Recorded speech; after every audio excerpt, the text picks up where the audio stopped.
आज की इस वीडियो में जो टॉपिक हम लोग कवर करने जा रहे हैं उसका टाइटल है हेड ऑफ इनकम।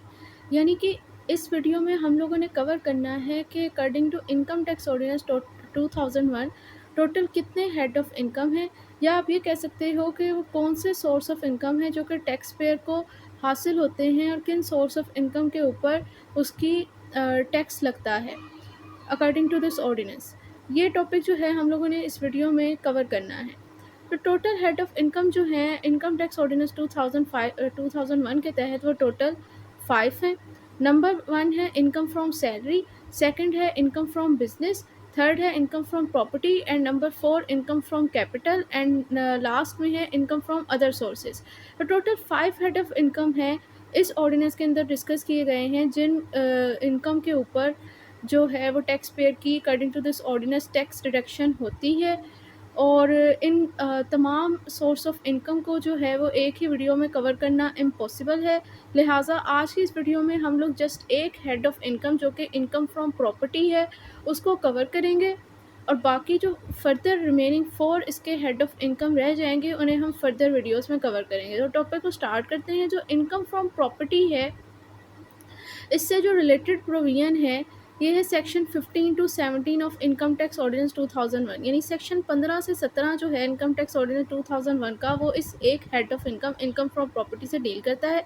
जिसमें से सेक्शन 17 जो है वो ओमिटेड है। सो जो टोटल सेक्शन है, जो रेलिवेंट सेक्शन इससे हुए इस टॉपिक से रिलेटेड, वो सेक्शन 15 से 16 तक है। अब जो ये हेड है या जो ये रेलिवेंट प्रोविजन है, इसके अंदर जो है वो टोटल 4 चीज़ें जो है वो कवर की गई हैं, जो कि इधर स्क्रीन पर शो हो रही हैं, जिनको मैंने टेबल की सूरत में एक्सप्लेन करने की कोशिश की है। नंबर 1 तो ये है कि वो कौन सी इनकम है जो कि इनकम फ्रॉम प्रॉपर्टी की कैटेगरी के अंदर फॉल करती है। सेकंड पोर्शन ये है कि वो कौन सी इनकम है जो इनकम फ्रॉम प्रॉपर्टी की कैटेगरी के अंदर फॉल नहीं करती। थर्ड में आपको कॉलम में शो हो रहा होगा एडमिसिबल डिडक्शन, यानी इसमें ये चीज़ बताई जा रही है कि वो कौन सी डिडक्शन है कि जो आपको ये फर्स्ट कॉलम में बताई जा रही है कि जो इनकम आपको इनकम फ्रॉम प्रॉपर्टी से हासिल हो रही है, उस इनकम में से कौन सी डिडक्शन एक टैक्स पेयर को अलाउ है कि वो उस इनकम में से चीज़ें डिडक्ट कर सकता है। एंड लास्ट में नंबर 4 कॉलम में है एडमिसिबल डिडक्शन, यानी ये जो आपको इनकम इनकम फ्रॉम प्रॉपर्टी के हेड से हासिल हो रही है, उस इनकम में से कौन सी चीज़ें, कौन से एक्सपेंसेस, कौन सी डिडक्शन जो है वो टैक्स पेयर क्लेम नहीं कर सकता। ये जो रेलेवेंट प्रोविजन है इस हेड से सेक्शन 15 टू 16, उन तमाम सेक्शन के अंदर ये 4 चीज़ें ही डिस्कस की गई हैं। यानी पहले ये बताया गया है कि कौन सी इनकम इनकम फ्रॉम प्रॉपर्टी के अंदर फॉल करेगी, फिर ये कवर किया गया है कि कौन सी इनकम इनकम फ्रॉम प्रॉपर्टी के हेड के अंदर कंसीडर नहीं की जाएगी, नहीं आएगी। थर्ड में ये है कि कौन सी आप डिडक्शन इस इनकम में से जो आपको इनकम फ्रॉम प्रॉपर्टी से इस हेड से हासिल होती है, इस इनकम में से कौन सी डिडक्शन आप क्लेम कर सकते हो। और लास्ट में है कि इस हेड से जो इनकम आपको हासिल होती है उसमें से कौन सी डिडक्शन आप क्लेम नहीं कर सकते। सो लेक्चर देने का जो लिहाजा इस वीडियो में हम लोग भी ऐसे ही कवर करेंगे कि सबसे पहले जो फर्स्ट है, हम इसका कॉन्सेप्ट इस टेबल की मदद से समझेंगे। यानी जो मेन पॉइंट्स हैं इस प्रोविजंस के अंदर, जो इससे रेलेवेंट प्रोविजन इसमें बताई गई हैं, वो जो कॉन्सेप्ट है इसका, जो रेलेवेंट मेन चीज़ें हैं ब्रीफली, वो हम लोग इस टेबल की मदद से समझेंगे। और लास्ट में जो है वो लिटरल इंटरप्रिटेशन इस वीडियो में हम लोग करेंगे। यानी कि जो सेक्शन है बुक से, बेयर एक्ट से, हम लोग इनको लिटरली इंटरप्रिटेशन इनकी करेंगे। हम लोग इस टॉपिक को 2 हिस्सों में, 2 पोर्शन के अंदर कवर करेंगे। सबसे पहले हम इसको conceptual with the help of table जो स्क्रीन पर शो हो रहा है उसकी मदद से समझेंगे, और लास्ट में हम लोग इसे बेयर एक्ट से इसकी लिटरल इंटरप्रिटेशन करेंगे। अगर तो आपको ये चीज़ समझ आ जाती है, जो टेबल में चीज़ें लिखी हुई हैं, तो यही चीज़ें जो है बेसिकली इसके सेक्शन में भी बताई गई हैं, तो वहाँ से आपको समझने में आसानी हो जाएगी। तो स्टार्ट करते हैं। सबसे पहला जो कॉलम है वो बता रहा है कि कौन सी इनकम इनकम फ्रॉम प्रॉपर्टी के हेड के अंदर फॉल करेगी। इससे जो रेलेवेंट प्रोविजन है वो है section 15 to 16 of income tax ordinance. यानी इन सेक्शन के अंदर बताया गया है कि कौन सी इनकम जो है इनकम फ्रॉम प्रॉपर्टी की कैटेगरी के अंदर फॉल करती है। ये टोटल 3 तरह की इनकम है, 3 चीज़ें हैं जो कि इनकम फ्रॉम प्रॉपर्टी के हेड के अंदर फॉल करती हैं। सबसे पहली चीज़ है रेंटल इनकम, जो कि एक लैंडलॉर्ड टेनेंट से अपनी बिल्डिंग और लैंड को उसको देता है, और उस लैंड और बिल्डिंग को यूज़ और ऑक्युपाई करने के नतीजे में वो टेनेंट से ऐसा कंसिडरेशन कुछ अमाउंट रिसीव करता है रेंट की फॉर्म में, तो वो जो अमाउंट वो रेंट की फॉर्म में उससे लेता है लैंडलॉर्ड टेनेंट से, वो रेंटल इनकम जो है वो इनकम फ्रॉम प्रॉपर्टी की कैटेगरी के अंदर फॉल करती है। आई होप ये पॉइंट समझ आ गया होगा। सेकंड चीज़ जो है, जो कि इनकम फ्रॉम प्रॉपर्टी के हेड के अंदर फॉल करती है, वो है नॉन एडजस्टेबल अमाउंट। जो भी एक लैंडलॉर्ड टेनेंट से अपनी बिल्डिंग उसे जब दे रहा होता है रेंट के ऊपर, तो उसके बदले में वो उससे जो कुछ पैसे लेता है, जो नॉन एडजस्टेबल अमाउंट लेता है, वो भी इनकम फ्रॉम प्रॉपर्टी की कैटेगरी के अंदर फॉल करती है। अब नॉन एडजस्टेबल अमाउंट बेसिकली क्या होती है और कौन सी चीज़ें बेसिकली यहाँ पर बताई जा रही हैं, वो ये है कि नॉन एडजस्टेबल अमाउंट बेसिकली एक ऐसी अमाउंट होती है जिसे आप रेंट के अंदर एडजस्ट नहीं कर सकते, जैसे कि सिक्योरिटी और पगड़ी। अब सिक्योरिटी ये चीज़ होती है कि एक लैंडलॉर्ड जब टेनेंट को कोई अपनी प्रॉपर्टी रेंट पर दे रहा होता है ना, तो उसे खतरा होता है कि ये मेरी प्रॉपर्टी को कोई नुकसान ना पहुंचा दे। तो उस टाइम रेंट के साथ वो कुछ अमाउंट उससे, या फिर वो उसे ये खतरा होता है कि छोड़ के ना चला जाए टाइम पीरियड पूरा होने से पहले, तो वो उससे कुछ अमाउंट जो है वो सिक्योरिटी में अपनी सेफ्टी के लिए कुछ अमाउंट ले लेता है सिक्योरिटी की मद में। तो वही अमाउंट जो है सिक्योरिटी कहलाती है। और ये जो सिक्योरिटी की अमाउंट होती है वो at the end of tenancy period landlord ने टेनेंट को वापस करनी होती है, अगर तो उन दोनों के दरमियान रिलेशनशिप ठीक रहा होता है, टेनेंट ने उसका कोई नुकसान भी नहीं किया होता। तो जब ख़त्म हो जाता है ना ये टेनेंसी एग्रीमेंट, तो लैंडलॉर्ड ने टेनेंट को ये सिक्योरिटी की अमाउंट वापस करनी होती है। दैट्स वाई ये नॉन एडजस्टेबल इन रेंट होती है, इसको वो रेंट के अंदर डिटेक्ट नहीं कर सकता टेनेंट, इसीलिए सिक्योरिटी नॉन एडजस्टेबल अमाउंट में आती है। फिर दूसरी चीज़ जो नॉन एडजस्टेबल अमाउंट में आती है वो है पगड़ी। पगड़ी बेसिकली ये होता है, पंजाब के अंदर किस बहुत कम शहरों के अंदर ये चीज़ ली जाती है और सिंध के अंदर इसकी प्रैक्टिस ज़्यादा है। पगड़ी बेसिकली होती है प्रॉपर्टी की गुडविल की वैल्यू। मिसाल के तौर पर अगर किसी पर्सन का सेटलर टाउन में कोई घर है और उस जगह की अब अच्छी खासी वैल्यू है, तो वहाँ पर अगर कोई पर्सन अपनी प्रॉपर्टी किसी को रेंट पर दे रहा है, तो उसे तो ये है कि भई अगर ये यहाँ पर कोई इमोरल एक्ट या कोई गाली गलौज कर रहे होंगे घर में, तो मेरी तो अब ये क्योंकि वो जगह का नाम ख़राब हो जाता है ना, तो उसे यही है कि उसके बाद तो मेरी कोई प्रॉपर्टी के लेगा ही नहीं। तो इसीलिए वो गुडविल की भी वैल्यू उससे क्लेम कर सकता है लैंडलॉर्ड टेनेंट से पगड़ी की मद में। और ये भी अमाउंट जो है वो at the end of tenancy अगर दोनों पार्टीज़ के दरमियान सही रिलेशन जाते हैं, तो उसने लैंडलॉर्ड ने टेनेंट को वापस करनी होती है। सो अगेन ये भी रेंट के अंदर एडजस्टेबल अमाउंट नहीं है, ये भी नॉन एडजस्टेबल अमाउंट है। तो आप कह सकते हो कि वो एक ऐसी नॉन एडजस्टेबल अमाउंट जो कि लैंडलॉर्ड टेनेंट से रिसीव करता है अपनी प्रॉपर्टी उसे रेंट पर देते हुए, वो अमाउंट भी इनकम फ्रॉम प्रॉपर्टी की कैटेगरी के अंदर आती है। अब नॉन एडजस्टेबल अमाउंट में कौन सी अमाउंट आती है वो हमने बता दिया कि सिक्योरिटी और पगड़ी नॉन एडजस्टेबल में अमाउंट में आती है। और ये अमाउंट जो है वो रेंट के अंदर एडजस्टेबल नहीं होती, इसका मतलब ये है कि ये पार्ट ऑफ रेंट नहीं होती, लेकिन फिर भी ये अमाउंट बेशक रेंट का हिस्सा नहीं है, लेकिन ये इनकम फ्रॉम प्रॉपर्टी की कैटेगरी के अंदर फॉल करेगी। तो अभी तक दो तरह की इनकम जो है जो इनकम फ्रॉम प्रॉपर्टी की कैटेगरी में फॉल करती हैं। सबसे पहली है रेंटल इनकम, सेकेंडली है नॉन एडजस्टेबल अमाउंट। थर्ड आ जाता है forfeited deposit amount which is paid under a contract of sale of land और बिल्डिंग। फॉरफिटेड डिपॉजिट से मुराद है बयाना। मिसाल के तौर पर वो ये कह रहे हैं कि अगर तो लैंडलॉर्ड ही, अगर तो लैंडलॉर्ड ने अपनी प्रॉपर्टी, उसका लैंड और बिल्डिंग है, उसने किसी पर्सन को सेल कर दिया। सेल करने से पहले पूरी अमाउंट वसूल होने से पहले जो है हाँ, जो होता है कॉन्सेप्ट है प्रैक्टिकल, वो ये है कि जो मालिक होता है ना उस जगह का, वो उससे कुछ सेफ्टी के तौर पर बयाना ले लेता है उस चीज़ का कि पहले ठीक है आप मुझे कुछ पैसे दे दो, बाकी की अमाउंट आपने मुझे जब हमारे दरमियान जो है वो कॉन्ट्रैक्ट ऑफ सेल पूरा, यानी कि रजिस्ट्री जब हम लोग करवाने लगेंगे, कि आप जब रजिस्ट्री के टाइम बयान लिए जा रहे होते हैं कि क्या वसूल करंदा यानी जो सेलर है उसने सारी अमाउंट वसूल कर ली बायर से, तो उसने बेचने वाले ने, जब वो बयान हो रहे होते हैं, रजिस्ट्री हो रही होती है, प्रॉपर्टी जो है वो का ओनर चेंज हो रहा होता है, वो उस टाइम बाकी सारी अमाउंट दी जाती है। स्टार्ट में जब अभी दोनों पार्टीज़ के दरमियान डीलिंग हो रही होती है, तो उस डीलिंग को पक्का करने के लिए कोई अमाउंट बयाने की सूरत में डिपॉजिट लिया जाता है, सेलर बायर से लेता है। तो ये यही कह रहे हैं कि अगर कोई बयाना वगैरह भी उसने अपनी प्रॉपर्टी लैंड से मुतल्लक लिया है और अब वो फॉरफिटेड मतलब ज़ब्त है, कि अगर वो सौदा उन दोनों पार्टीज़ के दरमियान पूरा नहीं पाया, यानी वो बायर कहता है कि मुझे नहीं खरीदने आपकी चीज़, तो अब वो कहता है कि भाई ठीक है नहीं खरीदनी तो ना खरीदो। तो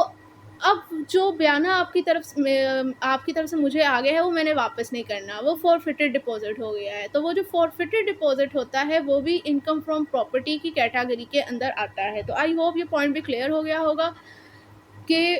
3 तरह की इनकम जो है वो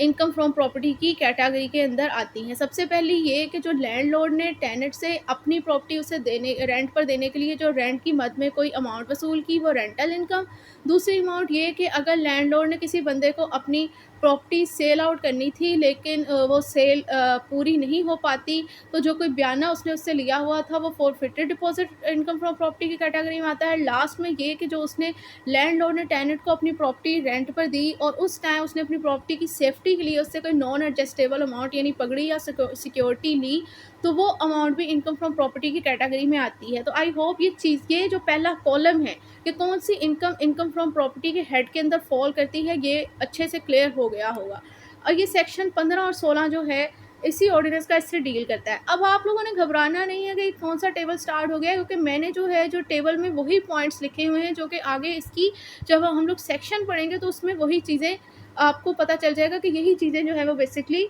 उधर भी डिस्कस की गई हैं। मैंने सिर्फ और सिर्फ कॉन्सेप्चुअल पॉइंट ऑफ व्यू से और अच्छे तरीके से समझ आ जाए इसलिए एक टेबल की सूरत में इसको समझाया है। क्योंकि जब आपके पास एक लॉयर के पास एक क्लाइंट रिलीफ लेने आता है, तो अगर आप पूरा सेक्शन उसी टाइम पढ़ोगे तो उस टाइम आपको ज़्यादा टाइम लगेगा। लेकिन इसलिए ज़रूरी है आप लोग जो मेन पॉइंट्स होते हैं ना किसी भी सेक्शन को पढ़ने के बाद, वो उसमें से निकाल लिया करें। तो इस तरह के अगर आप मेन पॉइंट्स आपने बनाए होंगे तो आपके लिए प्रैक्टिस करना भी आसान हो जाएगा, और अगर आप ऐसा लॉ लेक्चरार हो तो वो भी आपके लिए आसानी होगी।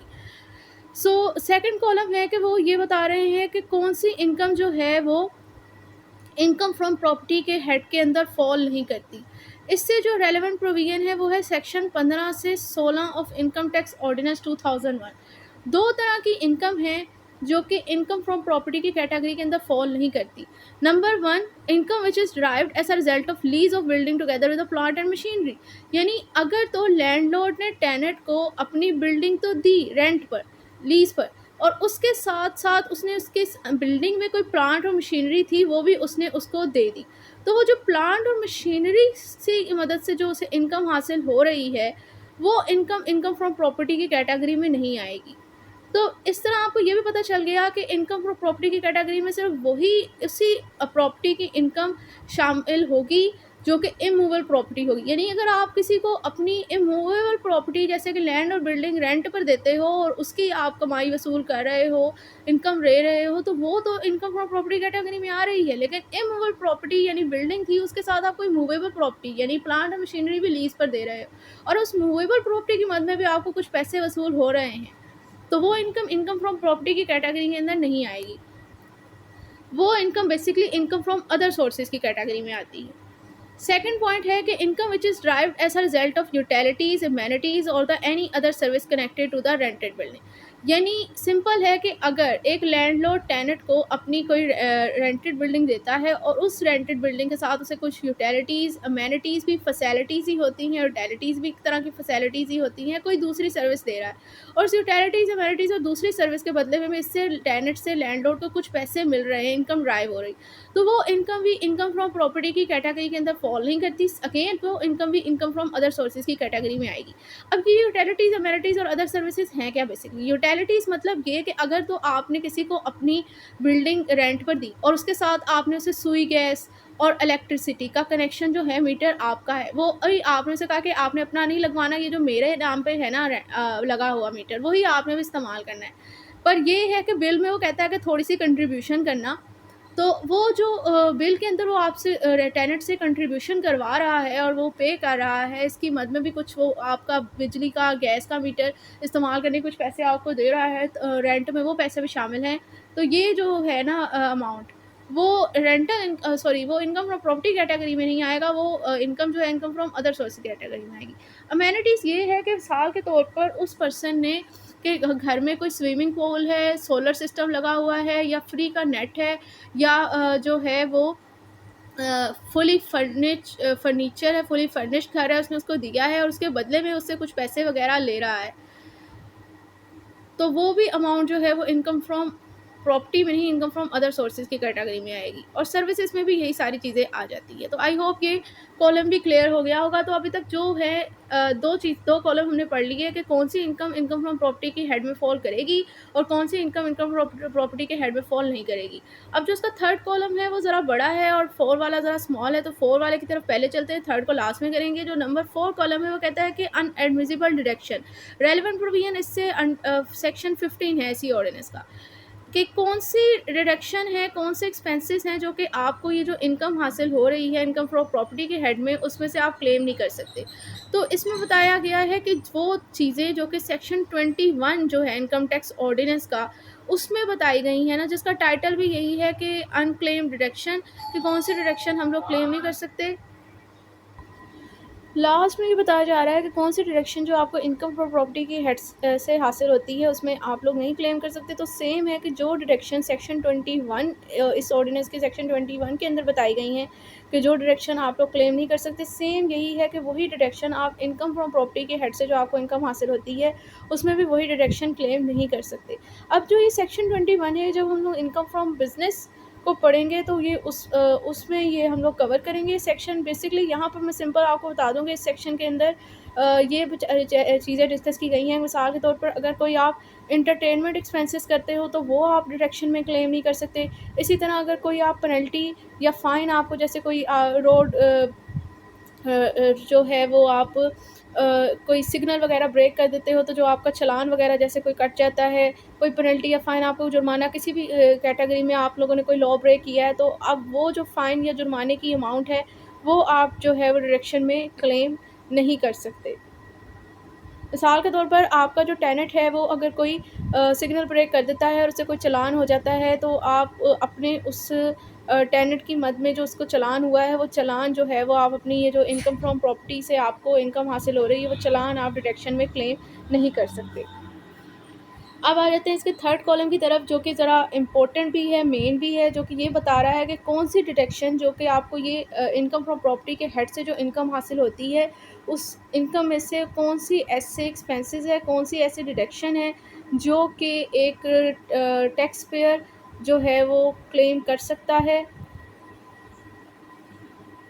ये टोटल 10 डिडक्शन हैं जो कि एक टैक्स पेयर जो आपको इनकम हासिल होती है इनकम फ्रॉम प्रॉपर्टी के हेड से, उसमें आप लोग क्लेम कर सकते हैं। उनको वन बाय वन कवर करते हैं। स्क्रीन पे आपको शो हो रही होंगी। टोटल 10 तरह की डिडक्शन है जो कि आप क्लेम कर सकते हो इस हेड से जो आपको इनकम हासिल होती है, इनकम प्रॉपर्टी के हेड से जो आपको इनकम हासिल होती है, उस इनकम में से आप ये 10 तरह की डिडक्शन को क्लेम कर सकते हो। इम्पोर्टेंट ये इसलिए है क्योंकि जब आपके पास एक क्लाइंट आएगा और वो आपको कहेगा कि मेरी जो है वो इतनी जो है वो इनकम प्रॉपर्टी से इतनी मेरी इनकम हासिल होती है, हम सबसे पहले शेड्यूल 1 को देखेंगे कि अब इसकी इतनी इनकम बन रही है, इस पर कितना टैक्स लग रहा है। अब जो कि रेंट आजकल इतने ज़्यादा बढ़े हैं, 3 लाख तक तो एग्जेम्प्ट ऑफ टैक्स है, और 3 लाख तक मुश्किल ही है कि किसी पर्सन की जो है वो रेंटल इनकम हो,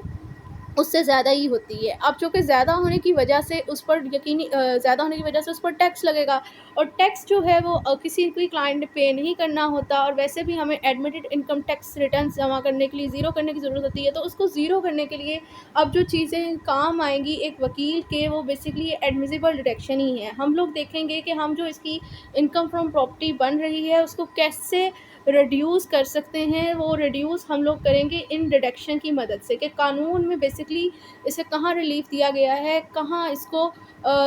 छूट दी गई है कि कौन सी डिडक्शन को ये क्लेम कर सकता है अपनी इस हेड से जो आने वाली इनकम है उसमें से, और किस तरह ये अपनी इनकम को कम कर सकता है। जैसे इनकम कम होती जाएगी, ऑब्वियसली जो टैक्स का स्लॉट है, जो इस पर टैक्स बनेगा, वो भी कम होता जाएगा। तो लिहाजा ये जो चीज़ें हैं एडमिसिबल डिडक्शन, ये बहुत इंपॉर्टेंट है। अब इसको स्टार्ट करते हैं कि टोटल 10 तरह की डिडक्शन है जो कि एक पर्सन अपनी इनकम फ्रॉम प्रॉपर्टी के हेड से जो उसे इनकम हासिल होती है इसमें क्लेम कर सकता है। सबसे पहली है cost of the repairing of the building. मिसाल के तौर पर जो उसने बिल्डिंग अपनी टेनेंट को दी हुई है रेंट पे, उस बिल्डिंग को रिपेयर करवाने पे जो कोई खर्चा वगैरह लग रहा है लैंडलॉर्ड का, उस खर्चे को वो एक डिडक्शन के तौर पर क्लेम कर सकता है। लेकिन यहाँ पर जो है इस डिडक्शन को क्लेम करते हुए कुछ कंडीशंस को मद्देनज़र रखना पड़ता है, कुछ प्रीरिक्विजिट को मद्देनज़र रखना पड़ता है। नंबर 1 तो ये है कि ये डिडक्शन आपने कोई भी डिडक्शन, ये जो 9 डिडक्शन है आगे आएंगी, उनको क्लेम करने से पहले जो है ये डिडक्शन करनी होती है, क्योंकि ज़ाहिर सी बात है कि जो ज़्यादा अमाउंट है उसकी रेंट की उसकी बन रही है, इनकम प्रॉपर्टी की बन रही है,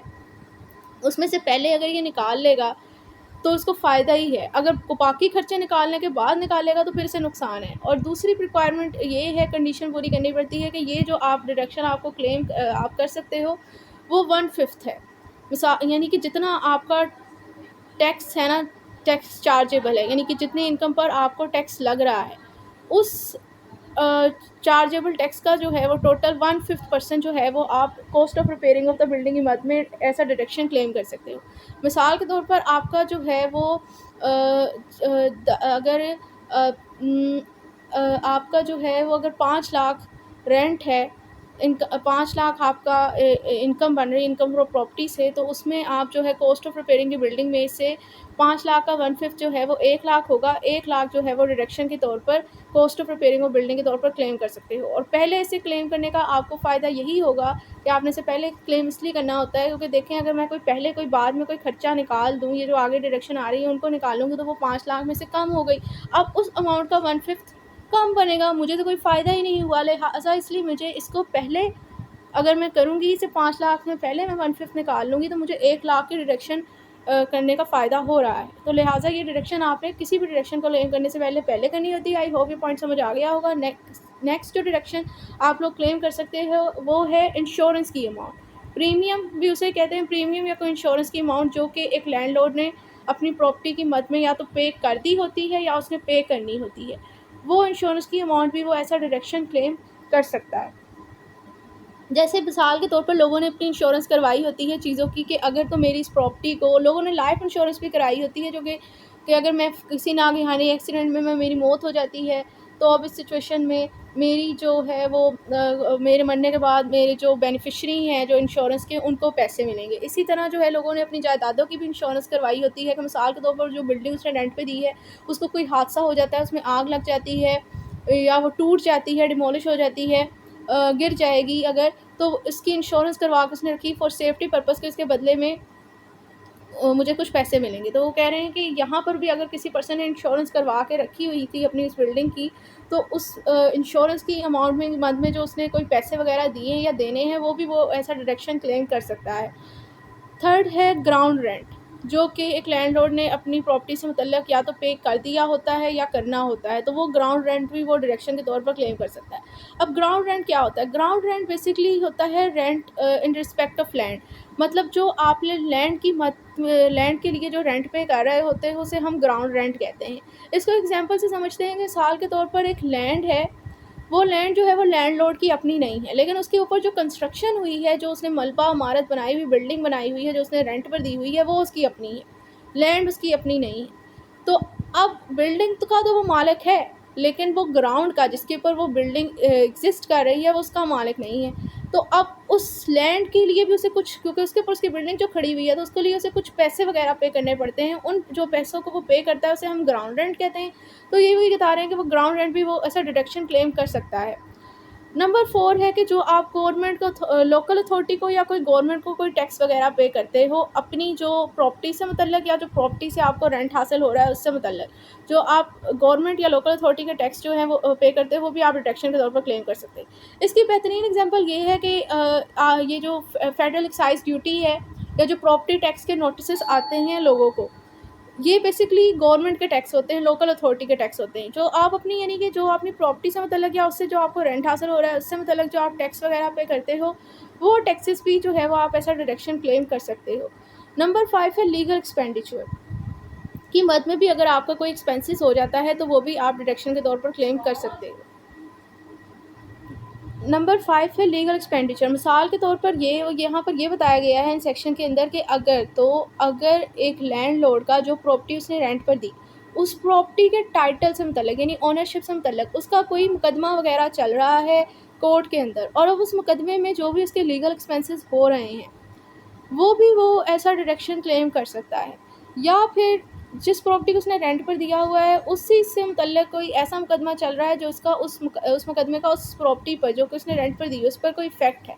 तो उस मुकदमे में भी कोई जो खर्चा उसका लीगल एक्सपेंसेस हो रहे हैं कानूनी कार्रवाइयों पे, वो भी वो ऐसा डिडक्शन क्लेम कर सकता है। नंबर 6 है जो आपको रेंट कलेक्ट करने पर जो खर्चा आपका हो रहा है, वो खर्चा भी आप डिडक्शन के तौर पर क्लेम कर सकते हो। मिसाल इसकी ये है कि अगर तो एक पर्सन का कोई प्लाज़ा वगैरह आप ले लें है और उसमें बहुत ज़्यादा दुकानें हैं, बहुत सारी चीज़ें उसने बहुत सारा लोगों को रेंट पर दी हुई है, वो एक-एक दुकानदार से जाके तो रेंट नहीं वसूल कर सकता। तो उसने कोई पर्सन रखा हुआ है जिसकी ड्यूटी, जिसकी जॉब ही यही है कि आपने जाके इन सब से किराए की वसूली करनी है। तो वो जो एजेंट है उसका उसके बिहाफ़ पे पैसे वसूल कर रहा है, वो फ्री में तो उसे अपनी सर्विसेज़ नहीं दे देगा, ऑब्वियसली वो भी उससे कुछ ना कुछ पैसे लेगा। तो वो जो उसे पैसे दे रहा है ये रेंट कलेक्शन करने के चक्कर में जो उसका खर्चा हो रहा है एक्चुअल मालिक का, उस प्लाज़े का, तो वो उसे भी अपनी ये जो प्लाज़े से यानी इनकम फ्रॉम प्रॉपर्टी जो उसकी है, तो जो उसे इनकम हासिल हो रही है उसमें से ये पैसे वो डिडक्ट कर सकता है, डिडक्शन क्लेम कर सकता है। लेकिन यहाँ पर कंडीशन ये है कि ये जो डिडक्शन वो क्लेम कर सकता है वो सिर्फ 1/4 of the total chargeable to tax है कि कर सकता है। मिसाल के तौर पर कि जितना उसका इनकम उसे जितनी टोटल प्लाज़े से हासिल हो रही है, जो उसकी चार्जेबल टैक्सेबल अमाउंट बन रही है, टैक्स चार्जेबल अमाउंट बन रही है सॉरी, उसका जो है वो सिर्फ़ और सिर्फ उस टोटल अमाउंट का 1/4 ही वो इस रेंट कलेक्शन के मद में जो उसका खर्चा हो रहा है उसमें वो डिडक्ट कर सकता है। तो यहाँ पर आपके पास ये भी पॉइंट है याद रखने वाला कि ये है कि अगर आपने ऐसा कोई आपका कोई है भी चक्कर और आपने किसी पर्सन को रेंट वसूल करने के लिए रखा हुआ है, तो अब आप उसकी तनख्वाह भी जितना आपको टोटल अमाउंट जो चार्जेबल टू टैक्स आ रही है उसका सिर्फ 1/4 की हद तक ही आप उसे अमाउंट उसकी रखें, उसको पैसे दें, आप उसकी तनख्वाह मुकर्रर करें,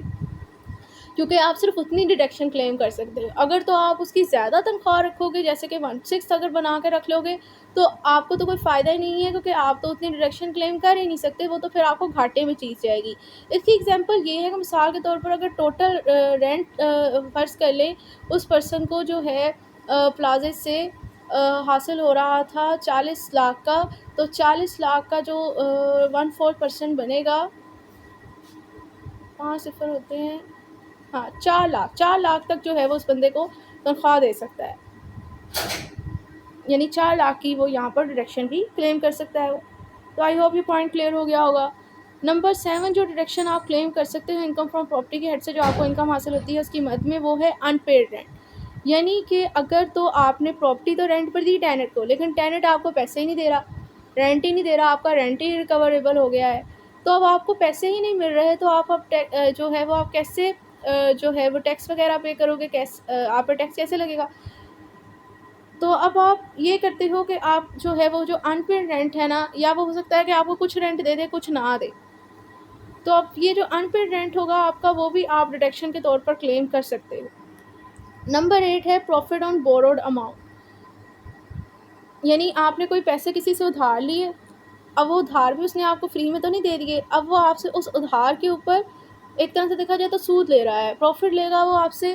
कि आपने मुझे ये जो मैंने आपको अमाउंट उधार पे दी है ना, इस पर आपने मुझे कुछ प्रॉफिट वगैरह देना है। तो अगर आप कोई अमाउंट, मिसाल के तौर पर अगर आपने अपनी कोई बिल्डिंग है उसको आपने रेंट पे दिया हुआ है, आपने उसको रेनोवेट करने के लिए, कंस्ट्रक्ट करने के लिए कोई पैसे वगैरह उधार पे ले लिए, अब उन उधार पैसों पे जो आपको, जिससे आपने उधार लिए हैं लेंडर से, उसको आपको कोई पैसे देने पड़ रहे हैं, प्रॉफिट देना पड़ रहा है, तो वो प्रॉफिट भी आप बेसिकली डिडक्शन के तौर पर क्लेम कर सकते हो। नंबर 9 है अमाउंट ऑफ प्रॉफिट और interest paid in respect of mortgage property. यानी अगर आपने अपनी प्रॉपर्टी मॉर्गेज पे दे दी, गिरवी रख दी, और अब उस मॉर्गेज प्रॉपर्टी के ऊपर, यानी जो मॉर्गेज अमाउंट आपने लिया मॉर्गेजर ने मॉर्गेजी से, उस मॉर्गेज अमाउंट पर आपको कोई प्रॉफिट या इंटरेस्ट वगैरह पे करना पड़ा है, तो वो प्रॉफिट और इंटरेस्ट भी आप एक डिडक्शन के तौर पर क्लेम कर सकते हो। नेक्स्ट है लास्ट में कि amount of rent agree to share house building scheme and schedule में। ये बड़ा इंपॉर्टेंट पॉइंट है कि मिसाल के तौर पर आपने अपना घर, जैसे हम लोग सुनते हैं कि हाँ कहते हैं कि भाई ये इसने अपना घर बना लिया है, लेकिन इसने बैंक से कर्ज़ा लेकर बनाया है, इसने किसी जो है ये हाउस बिल्डिंग स्कीम के तहत अपना घर बनाया है। तो ये जो हाउस बिल्डिंग स्कीम के तहत जो ये शेड्यूल बैंक और के तहत जो घर बने हुए होते हैं ना, बेसिकली ये इस तरह होते हैं कि उन्होंने आपके पास प्लॉट वगैरह होता है, लेकिन आपको उसके ऊपर कुछ काम करने के लिए, बिल्डिंग बनाने के लिए पैसे नहीं होते, यानी घर बनाने के लिए पैसे नहीं होते। तो आप जो है वो फिर इसी तरह की ये जो हाउस बिल्डिंग स्कीम है उनके पास जाते हो, और जैसे कि हम लोगों ने सुना भी है कि अपना घर अपनी स्कीम के नाम से जो स्कीमें चली होती हैं, तो बेसिकली वो यही होती हैं। तो वो आपको ना देख के कुछ पैसे वगैरह दे देते हैं। अब जो, लेकिन वो पैसे आपको एक कंडीशन पर देते हैं कि ये जो आप बिल्डिंग वगैरह बना रहे हो ना, इसको अगर आप वगैरह रेंट वगैरह पे देते हो ना, तो आपने बाद में इसका जो रेंट है वो इतने % हमें भी बीच में देना है, यानी रेंट शेयर करना है। तो वो जो एग्रीमेंट आपके दरमियान हुआ होता है कि आप रेंट शेयर करोगे इनसे, जो आप इनसे पैसे लेके आप जो अपनी बिल्डिंग कंप्लीट कर रहे हो, तो वो जो रेंट आप शेयर कर रहे हो वो शेयर रेंट भी आप डिडक्शन के तौर पर क्लेम कर सकते हो। मिसाल के तौर पर आपके पास एक लैंड है, बनाने के लिए पैसे नहीं हैं, आपने उस लैंड के ऊपर प्लाजा बना के उसको रेंट पर देना है। आप हाउस बिल्डिंग स्कीम के पास गए, उससे आपने अपना प्रपोजल दिया, उसने आपको पैसे दे दिए, उनसे पैसे लेकर आपने एक प्लाज़ा बना लिया। वो प्लाज़ा जब कंप्लीट पर हो गया, आपने उसे रेंट पर लगा दिया। इस टाइम जो उसने आपको पैसे दिए तो ये थे कि जब आप इसे रेंट पर दोगे तो 50-50 हमारा जो है वो इससे जो प्रॉफिट आएगा, रेंट आएगा, वो 50-50 होगा। अब जो इससे रेंट आ रहा है वो जो है वो 12 लाख है, अगर फ़र्ज़ कर लें सालाना है, तो 6-6 लाख जो है वो अब दोनों पार्टीज़ के दरमियान डिवाइड होंगी। तो यानी वो 6 लाख की डिडक्शन जब अपनी रिटर्न जमा करवा रहा होगा वो प्लाज़े का मालिक, तो वो 6 लाख की डिडक्शन ये शेयर रेंट के मद में क्लेम कर सकता होगा, क्योंकि वो कहेगा ये तो पैसे मुझे मिले ही नहीं। तो ये 6 लाख की डिडक्शन वो इसमें ये शेयर रेंट की कंडीशन की बेस पे वो डिडक्शन क्लेम कर सकता है। तो आई होप ये पॉइंट भी क्लियर हो गया होगा। अब हम लोग इसको बेयर एक्ट से रीड करेंगे। उससे पहले एक दफ़ा हम इसके ऊपर ज़रा एक ओवरव्यू कर लेते हैं कि ये जो है हेड ऑफ़ इनकम टोटल 5 हैं, जिसमें से हम लोग कवर कर रहे हैं income from property. Relevant section 15 से 17 है, 17 ओमिटेड है, 15 टू 16 तो टोटल हो गए। 4 चीज़ें इस सेक्शन के अंदर कवर की गई हैं रेलेवेंट प्रोविजंस के अंदर, कि सबसे पहली कि कौन सी इनकम फ्रॉम प्रॉपर्टी के हेड में फॉल करती है। 3 तरह की इनकम है जो कि इधर टेबल पर शो हो रही है। दूसरा पॉइंट ये है कि कौन सी इनकम जो है इनकम फ्रॉम प्रॉपर्टी के हेड में फॉल नहीं करती। 2 तरह की इनकम है जो कि इधर शो हो रही हैं, ये दोनों इनकम फ्रॉम अदर सोर्सेज की कैटेगरी के अंदर फॉल करती हैं। नंबर 3 कॉलम है कि कौन सी डिडक्शन जो है, जो आपको ये नंबर 1 कॉलम में इनकम फ्रॉम प्रॉपर्टी के हेड से जो इनकम हासिल हो रही है उसमें आप क्लेम कर सकते हो। टोटल 10 तरह की डिडक्शन है। रेलेवेंट प्रोविजन सेक्शन 15 है। सेक्शन कॉलम 4 ये है कि कौन सी डिडक्शन जो आपको इनकम फ्रॉम प्रॉपर्टी के हेड से इनकम हासिल हो रही है उसमें आप क्लेम नहीं कर सकते। और ये जो है सेक्शन 21 के अंदर जो डिडक्शन लिखी हुई है जो क्लेम नहीं कर सकते, वही डिडक्शन सेम यहाँ पर भी है। वो आप लोग इनकम फ्रॉम प्रॉपर्टी से मत से जो आपको इनकम हासिल होती है उसमें आप क्लेम नहीं कर सकते। तो आई होप ये पॉइंट्स जो हैं वो सारे क्लियर हो गए होंगे। अगर तो ये समझ आ गए हैं तो नेक्स्ट जो है वो आगे फर्दर जो लिटरल इंटरप्रिटेशन हम लोगों ने करनी है उसको समझने में आपको अब कोई प्रॉब्लम नहीं होगी, आपको समझ आ जाएगी। लेकिन उसको स्टार्ट करने से पहले एक ये लीगल सिचुएशन है, ये मैंने डिज़ाइन की थी, इसको पहले कवर करेंगे एंड लास्ट में जो है वो हम लोग बेयर एक्ट से रीड करेंगे।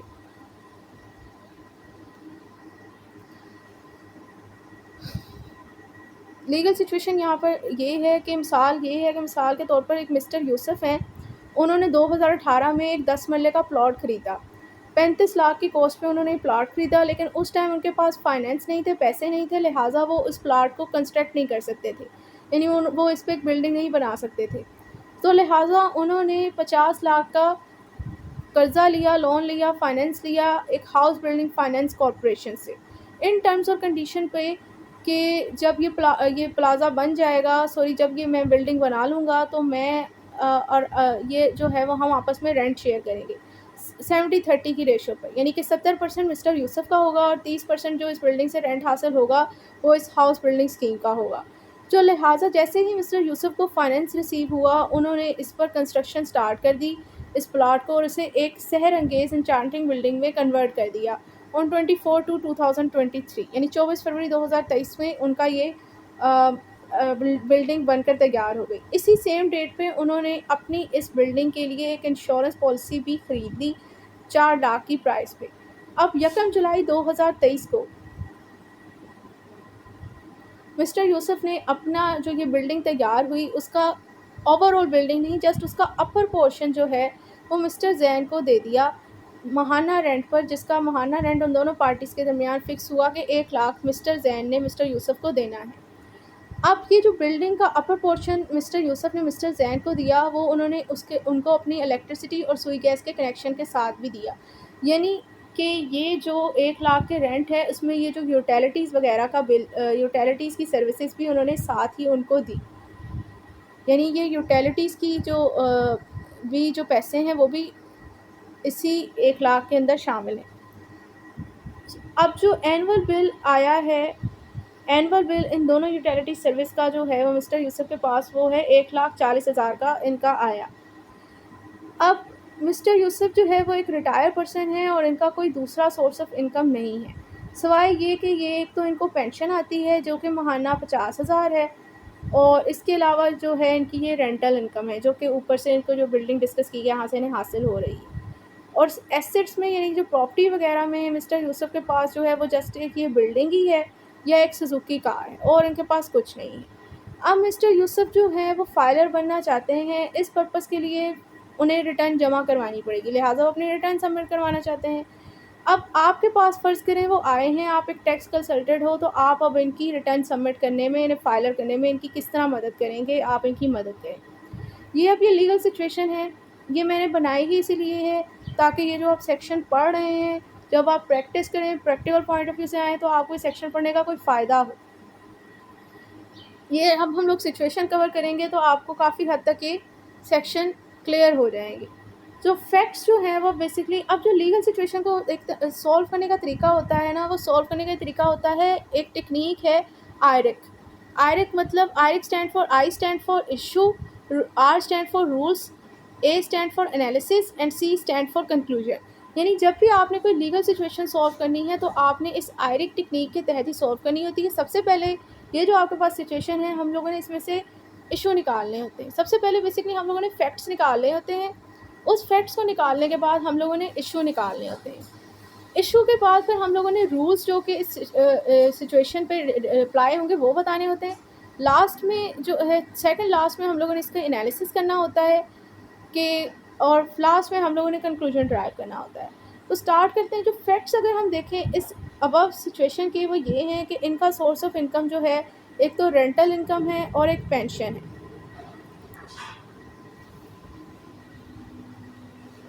इसके अलावा इनका कोई सोर्स ऑफ इनकम नहीं है। मंथली रेंट जो है वो इनका 1 लाख है, तो एनुअल रेंट इस हिसाब से 12 लाख हो गया। अब जो रिसीव रेंट है इनके पास, वो 70% ऑफ 12 लाख आएगा, यानी 8,40,000। क्यों? क्योंकि इन्होंने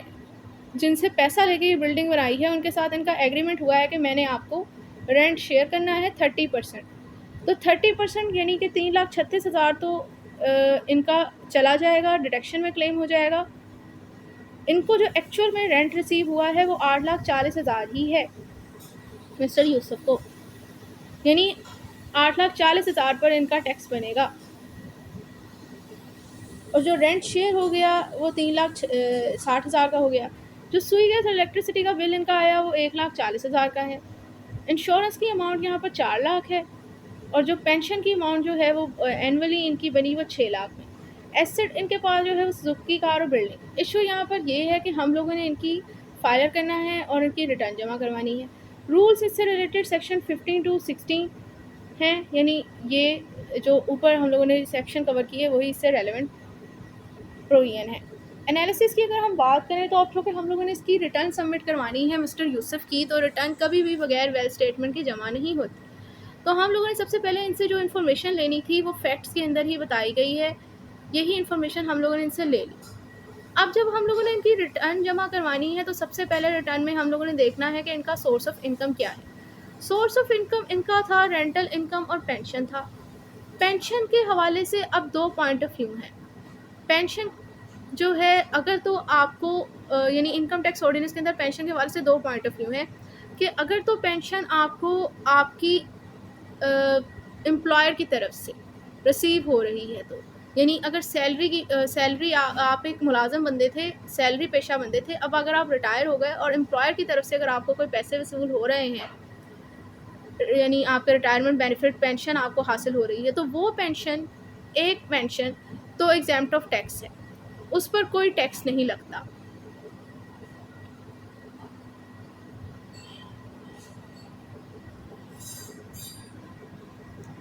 लेकिन अगर आपको एक से ज़्यादा पेंशन हासिल हो रही हैं अपने एम्प्लॉयर की तरफ से, तो एक एग्जेम्प्ट ऑफ टैक्स है, बाकी सारियों पर टैक्स लगेगा। लेकिन यहाँ पर अब सिचुएशन में ये है कि उनके पास तो सिर्फ एक ही पेंशन आ रही है और तो उनके पास कोई पेंशन है ही नहीं, तो लिहाजा ये तो एग्जेम्प्ट ऑफ टैक्स हो गई। लेकिन फिर भी इनके पास ये जो 6 लाख हैं ये इन पैसे तो हैं। अब यहाँ पर ये होगा कि इसके ऊपर सिस्टम तो कोई टैक्स नहीं बनाएगा, लेकिन ये आपके पैसे वाइट हो गए, आपने इनका वेल स्टेटमेंट में जवाब देना है, ठीक है। तो पेंशन का मामला तो ख़त्म हो गया। दूसरा सिनेरियो जो पेंशन से मुतल्लिक वो ये है कि अगर तो आपने वॉलंटरी तौर पर, जैसे बैंक के साथ आप लोग अपने कोई पैसे उन्हें जमा करवा रहे थे माहाना बेस, और उस पे होता है कि जब मेरी रिटायर हूँगा तो मुझे फिर ये बैंक वाले या कोई पॉलिसी जो है वो मुझे पैसे देगी। तो वो जो वॉलंटरी तौर पर आप लोग जो पेंशन खुद से अपने लिए आपने क्रिएट की होती है, वो जो है वो basically according to this ordinance exempt of tax नहीं है, वो इनकम फ्रॉम अदर सोर्सेज की कैटेगरी में आती है। तो पेंशन तभी एग्जाम्प्ट ऑफ टैक्स होती है अगर तो वो आपको एम्प्लॉयर की तरफ से मिल रही हो, आपको सैलरी के, आपकी एक मुलाजिम पेशा बंदे थे, आपकी सैलरी की वजह से आपको एम्प्लॉयर की तरफ से मिल रही हो, और अगर एक ही आपको पेंशन मिल रही हो तभी वो एग्जाम्प्ट ऑफ टैक्स है। अगर एक से ज़्यादा हो, बेशक आपको अपने एम्प्लॉयर की तरफ से मिल रही हो, तब वो एग्जाम्प्ट ऑफ टैक्स नहीं है। और अगर आपकी वॉलंटरी तौर पर कोई पेंशन हो, मतलब आप खुद किसी जगह से आपने पेंशन ले रहे हो, पेंशन के लिए हासिल करने के लिए आप किसी स्कीम को पैसे जमा करवा रहे हो कि जब मैं रिटायर होऊंगा मुझे पैसे मिलेंगे, वो भी एग्जाम्प्ट ऑफ टैक्स नहीं है, वो अदर सोर्सेज कैटेगरी में आती है। यहाँ पर जो है वो मिस्टर यूसुफ के केस के अंदर ये है कि इनका सोर्स ऑफ इनकम एक रेंटल इनकम और पेंशन है। पेंशन जो है वो इनकी एग्जाम्प्ट ऑफ टैक्स है क्योंकि वो इनको अपने एक मुलाजमत की पेश नज़र ही मिल रही थी। तो लिहाजा इनके सोर्स ऑफ इनकम में हम लोगों ने जो चीज़ ऐड करनी है वो हम लोग इनकी सिर्फ और सिर्फ रेंटल इनकम ऐड करेंगे, और पेंशन को भी हम लोग इनकी ऐड करेंगे, लेकिन वो इनका सोर्स ऑफ इनकम नहीं है। अब जो सिस्टम इन पर जो टैक्स बनाएगा, रेंटल इनकम इनकी जो है वो हम लोग लिखेंगे कि 12 लाख है, और अब जो सिस्टम जो इन पर टैक्स बनाएगा ना, वो पेंशन के लिए तो कोई टैक्स नहीं बनाएगा, लेकिन रेंटल इनकम में वो टैक्स बनाएगा। कितना टैक्स बनाएगा वो भी हम देख लेते हैं शेड्यूल 1 से, ये कितना टैक्स इन पर बनेगा। तो टैक्स इन पर जो बनेगा इसके लिए आप 3 देखें इसका, जिसमें बता रहा है कि अगर आपका gross amount of rent 6 lakh से ज़्यादा हो जाए लेकिन 20 लाख से ज़्यादा ना हो, तब आप पर रेंट बनता है 15,000 जमा जो अमाउंट 6 लाख से ज़्यादा हो रही हो उसका 10%। तो आप यहाँ पर हम देख सकते हैं कि इनका जो मिस्टर यूसुफ का एनुअल रेंट था वो 12 लाख था, यानी कि 6 लाख से ज़्यादा हो गई लेकिन 20 से ज़्यादा नहीं थी। तो अब इस सिचुएशन में इन पर 15,000 जमा 10% ऑफ 6 लाख बनेगा। 6 लाख का 10% बनेगा 60,000। 60,000 जमा 15,000, यानी इन पर 75,000 सिस्टम जो है वो टैक्स बना देगा। अब मिस्टर यूसुफ ने तो 75,000 टैक्स पे नहीं करना, तो अब हम क्या करेंगे, यानी एनालिसिस में हम उनके रिटर्न जमा करवाते हुए क्या करेंगे। पेंशन के ऊपर तो सिस्टम कोई टैक्स नहीं बनाएगा, लेकिन ये जो 12 लाख था इस पर सिस्टम ने 75,000 का टैक्स बना दिया। अब आप क्या करोगे, यहाँ से काम स्टार्ट हो जाता है एक वकील का, एक टैक्स कंसल्टेंट का। अब वो इसके देखेगा मिस्टर यूसुफ के केस में कि इनको कौन कौन सी डिडक्शन क्लेम वो कर सकते हैं, यानी मैं इस 12 लाख को कैसे कम करूँ। तो देखते हैं। अब सबसे पहले तो अब जो आप एक टैक्स कंसल्टेंट के तौर पर हम लोग इनका शेयर रेंट की मद में ये 3,60,000 ऐड करेंगे सिस्टम में। जैसे ही 3,60,000 ऐड करेंगे इनका 8,40,000 पे रेंट हो जाएगा। अब सिस्टम जो है वो 8,40,000 पे टैक्स बनाएगा। अगेन जो है ये टैक्स बनेगा क्योंकि rental income income from property के हेड में जब 3 लाख या 3 लाख से कम इनकम हो तब उस पर टैक्स नहीं बनता, उससे बफ तो बनता है। तो अभी भी 8,40,000 बन रही है, इसका मतलब सिस्टम ने इस पर भी टैक्स बनाना है। अभी भी हमारा काम आसान नहीं हुआ। फिर हम क्या करेंगे, हम इंश्योरेंस की अमाउंट डालेंगे डिडक्शन के तौर पर। तो जैसे ही वो 4 लाख डालेंगे तो 8,40,000 में से 4 लाख जैसे ही रिड्यूस होंगे, 4,40,000 बन जाएंगे। अगेन अभी भी सिस्टम इन पर टैक्स बनाएगा। तब फिर हम लोग ये इलेक्ट्रिसिटी और सुई गैस का जो बिल है 1,40,000 का आया था, जो कि इनकम फ्रॉम अदर सोर्सेज की कैटेगरी में आ रहा है, रेंट प्रॉपर्टी की हेड में तो है ही नहीं, वो चीज़ हम लोग ऐड कर देंगे। जैसे ही अब हम लोग ये ऐड करेंगे 1,40,000, तो सिस्टम में इनकी जो रेंटल इनकम शो होगी वो 3 लाख शो हो जाएगी। जैसे ही 3 लाख शो होगी अब सिस्टम इनके ऊपर कोई भी टैक्स नहीं बनाएगा। तो इस तरह जो है वो मिस्टर यूसुफ के ये जो 3 लाख हैं ये भी वाइट हो जाएंगे, और जो पेंशन की अमाउंट इनकी सालाना 6 लाख है, इस पर तो सिस्टम ने कोई टैक्स बनाया नहीं था, तो ये भी वाइट हो जाएगी। ये जो 9 लाख अब इनका बनी है, इनके पास पैसे हैं मिस्टर यूसुफ के पास, इनका बेसिकली इस इनकम का इन्होंने अपनी वेल्थ स्टेटमेंट में जवाब देना है। रिटर्न के अंदर अब हमने इनके साथ कुछ नहीं करना। तो एक तरह से देखा जाए तो रिटर्न का काम इनका हो गया। पैसे इनके वाइड हो गए, जो टोटल 9 लाख इनके वाइड हो गए पैसे। अब आ जाते हैं इनकी वेल्थ स्टेटमेंट की तरफ। वेल्थ स्टेटमेंट की तरफ जैसे ही हम इनकी जाएंगे मिस्टर यूसुफ की, तो वहाँ पर अब हम लोगों ने इनकी इस 9 लाख का हिसाब देना है, इनकी जो ये बिल्डिंग है उसका बताना है, और इनके जो है वो खर्चों वगैरह का बताना है, और ये जो इनका एसेट इनके पास कार है वो बताना है। अब जब वेल्थ स्टेटमेंट में जाएंगे तो हम एसेट में इनकी ये बिल्डिंग ऐड कर देंगे, इनकी कार ऐड कर देंगे, और जो है वो इस 9 लाख का हिसाब देंगे। 9 लाख में से आप मिसाल के तौर पर कर लेंगे, मिस्टर यूसुफ कह देते हैं कि 3 लाख मेरा खर्चों में ही चले गए, 6 लाख बच गए, तो 6 लाख हम इनके पास इनका कैश इन हैंड बना देंगे कि ये पैसे इनके हाथ में है, इनके पास इनके यानी जैसे ही हम लोग इनका कैश इन हैंड बनाएंगे इन 6 लाख को, तो इसी तरह जो है वो इनकी रिकनसाइल्ड अमाउंट भी सिफर हो जाएगी, और जैसे वो सिफर हो जाएगी तो फिर हम लोग इनकी रिटर्न सबमिट कर देंगे, और फिर ये लोग ये फाइलर हो जाएंगे। तो ये इनका जो है वो कंक्लूजन भी यही हो जाएगा कि जैसे ही हम लोग इसका एडमिटेड इनकम टैक्स सिफर करेंगे और जैसे ही उनकी रिकनसाइल्ड अमाउंट सिफर करेंगे, तो फिर ये इनकी रिटर्न सबमिट हो जाएगी। तो आई होप ये आपको with the help of situation ये चीज़ समझ आ गई होगी कि जब आपके पास एक क्लाइंट आता है तो आपने किस तरह उससे फैक्ट्स एंड फिगर्स लेने हैं इसके, और किस तरह हम लोगों ने इसकी रिटर्न सबमिट करवानी है। एक चीज़ जो मैंने यहाँ पर डिस्कस नहीं की कि ये जो इनकी रिटर्न है वो टैक्स ईयर 2024 की सबमिट होगी, क्योंकि यहाँ पर जो डेट मैंने मेंशन की वो डेट से आपको पता चल रहा है कि 1 जुलाई 2023 को इन्होंने अपनी बिल्डिंग रेंट पर दी, तो 30 जून 2024 को जो है वो टैक्स ईयर 2024 का एंड हुआ। और अब फर्ज कर लें कि आज ही डेट में अगर आपके पास आए अपना केस लेके, तो अभी 2024 का टैक्स ईयर चल रहा है, तो अब आप उनकी 2024 की ही रिटर्न सबमिट करके इन्हें फाइलर करोगे। तो आई होप ये सारे पॉइंट्स आपको क्लियर हो गए होंगे, ये चार्ट भी समझ आ गया होगा, ये सिचुएशन भी समझ आ गई होगी। अब हम लोग इसे बेयर एक्ट से रीड करेंगे, और अब इसमें मेरे नज़दीक तो कोई इसमें चीज़ नहीं रही अब इन सेक्शन में जो कि समझने वाली हो, या कोई चीज़ जो कि कम्प्लेक्स हो। समझने वाली तो कोई ना कोई चीज़ में भी शायद निकल ही आए, लेकिन कोई चीज़ अब कम्प्लेक्सिटी इसमें नहीं रही। तो अब हम लोग इसको बेयर एक्ट से रीड करते हैं।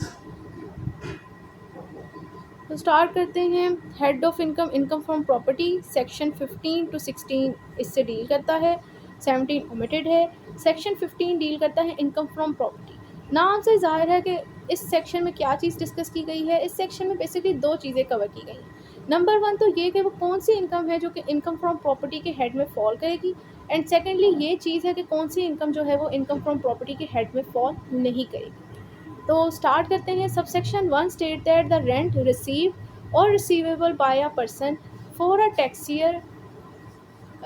Subsection 1 state that the rent received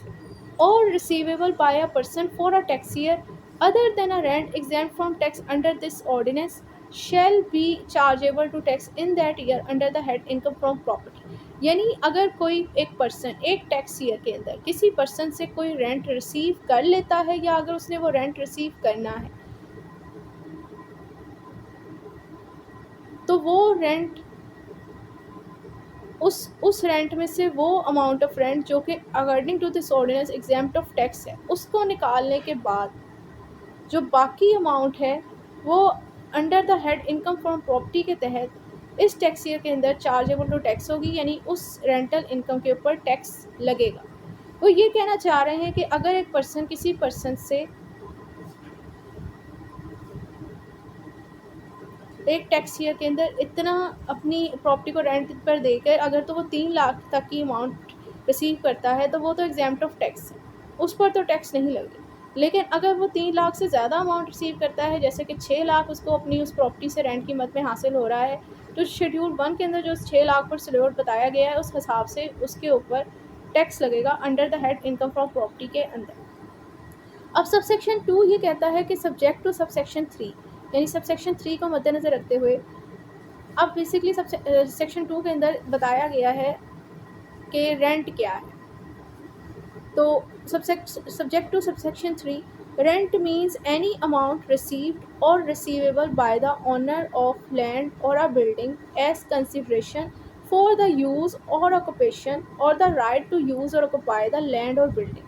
and include any forfeited deposit paid under a contract for the sale of land or building। यानी कि सबसेक्शन 3 को मद्देनज़र रखते हुए सबसेक्शन 2 ये कहता है कि रेंट से मुराद वो अमाउंट है जो कि एक लैंडलॉर्ड एक ऑनर जो है वो लैंड और बिल्डिंग का एक टेनेंट से रिसीव करता है अपनी बिल्डिंग या लैंड को जो उसे वो यूज़ करने दे रहा है या ऑक्युपाई करने दे रहा है या फिर यूज़ ऑक्युपाई करने का राइट दे रहा है, उसके मद में उस ऑक्युपेशन और उस यूजेज के बदले में वो ऐसा कंसिडरेशन जो अमाउंट इससे लैंडलॉर्ड टेनेंट से वसूल कर रहा,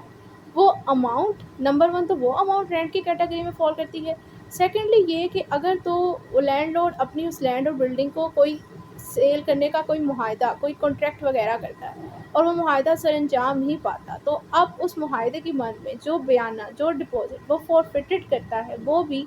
रेंट की कैटेगरी के अंदर फॉल करता है। जो सबसेक्शन 2 में बेसिकली रेंट के बारे में बताया जा रहा है कि रेंट में 2 चीज़ें शामिल। नंबर 1 तो ये कि अगर लैंडलॉर्ड टेनेंट को अपनी बिल्डिंग या लैंड रेंट पर दे रहा है, उसे अपनी बिल्डिंग और लैंड इस्तेमाल करने के लिए, यूज़ करने के लिए, ऑक्युपाई करने के लिए दे रहा है या उसको इस्तेमाल करने के लिए यूज़ करने का राइट उसे दे रहा है, तो उस यूजेज और ऑक्युपेशन का राइट देने के बदले में जो वो उसे कंसिडरेशन में जो पैसे वसूल कर रहा है, एक तो वो रेंट कहलाएगा। सेकेंडली ये कि अगर तो वो अपनी लैंड या बिल्डिंग को सेल कर रहा है, उसके लिए वो कोई मुआहदा कर रहा है, अब उस मुआहदे की मद में वो मुआहदा कंप्लीट नहीं होता। अब मैं ये कंप्लीट नहीं होता का वर्ड इसलिए बोल रही हूँ कि इधर वर्ड लिखा हुआ है फॉरफिटेड। अगर तो वो मुआहदा कंप्लीट हो गया तो वो तो अब चीज़ ही कैपिटल गेन के अंदर चली जाएगी, क्योंकि वो आपने वो प्रॉपर्टी सेल कर दी, वो आपको कोई चीज़ बेच के पैसे वो हासिल हुए हैं, तो वो तो फिर इनकम कैपिटल गेन की हेड में आएगी। लेकिन अगर वो सौदा आपका सरंजाम नहीं पाता, अब वो बयाना वापस नहीं कर रहा है, तो जो फॉरफिटेड डिपॉजिट है वो भी रेंट की कैटेगरी में आएगा। रेंट की कैटेगरी में आएगा तो इसका मतलब इनकम फ्रॉम प्रॉपर्टी के हेड में आएगा। अब उसके अंदर आपने इस हेड के तहत आपने इसके ऊपर टैक्स देना है। तो आई होप ये दोनों सबसेक्शन क्लियर होंगे। अब सबसेक्शन 3 जो कहता है वो कह रहे हैं this section shall not apply to any rent received or receivable by any person in respect of a lease of a building together with the plant and machinery and such rent shall be charged। Simple सी बात है, वो बता रहे हैं कि अगर कोई पर्सन अपनी बिल्डिंग को साथ प्लांट और मशीनरी भी रेंट पे दे दे और उसके बदले में कोई उससे पैसे हासिल हुए हैं या होने हैं, तो वो अमाउंट जो है वो under the head income from property की कैटेगरी में फॉल नहीं करेगी, वो under the head income from the other sources category में फॉल करेगी। अब income from other sources category में फॉल करेगी, इसका मतलब आपने उधर उस हिसाब से उस पर जितना टैक्स बन रहा है उधर जाके जवाब देना है, इस हेड के अंदर इधर जवाब नहीं देना। Subsection 3 state that where any amount is included in rent received or receivable by any person for the provision of amenities, utilities or any other service connected with the renting of building such। Same again वही चीज़ है कि अगर तो आप अपनी उस building के साथ कोई यूटिलिटीज़, अमेनिटीज़ और कोई फैसिलिटीज़ या कोई दूसरी सर्विस वगैरह भी दे रहे हो और उन सर्विस के बदले में आप कोई अमाउंट जो है वो हासिल कर रहे हो और वो अमाउंट भी जो आप रेंट वसूल कर रहे हो उस रेंट के अंदर वो अमाउंट भी शामिल, तो वो अमाउंट जो कि आपको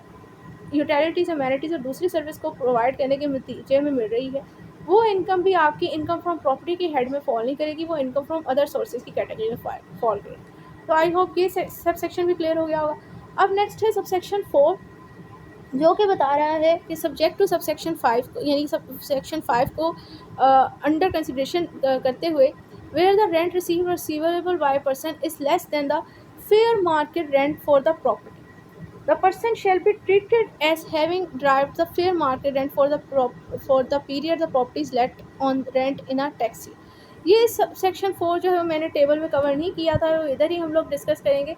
तो यहाँ पर ये बता रहे हैं सब सेक्शन 4 में कि अगर एक पर्सन ने अपनी प्रॉपर्टी रेंट पे दे दी,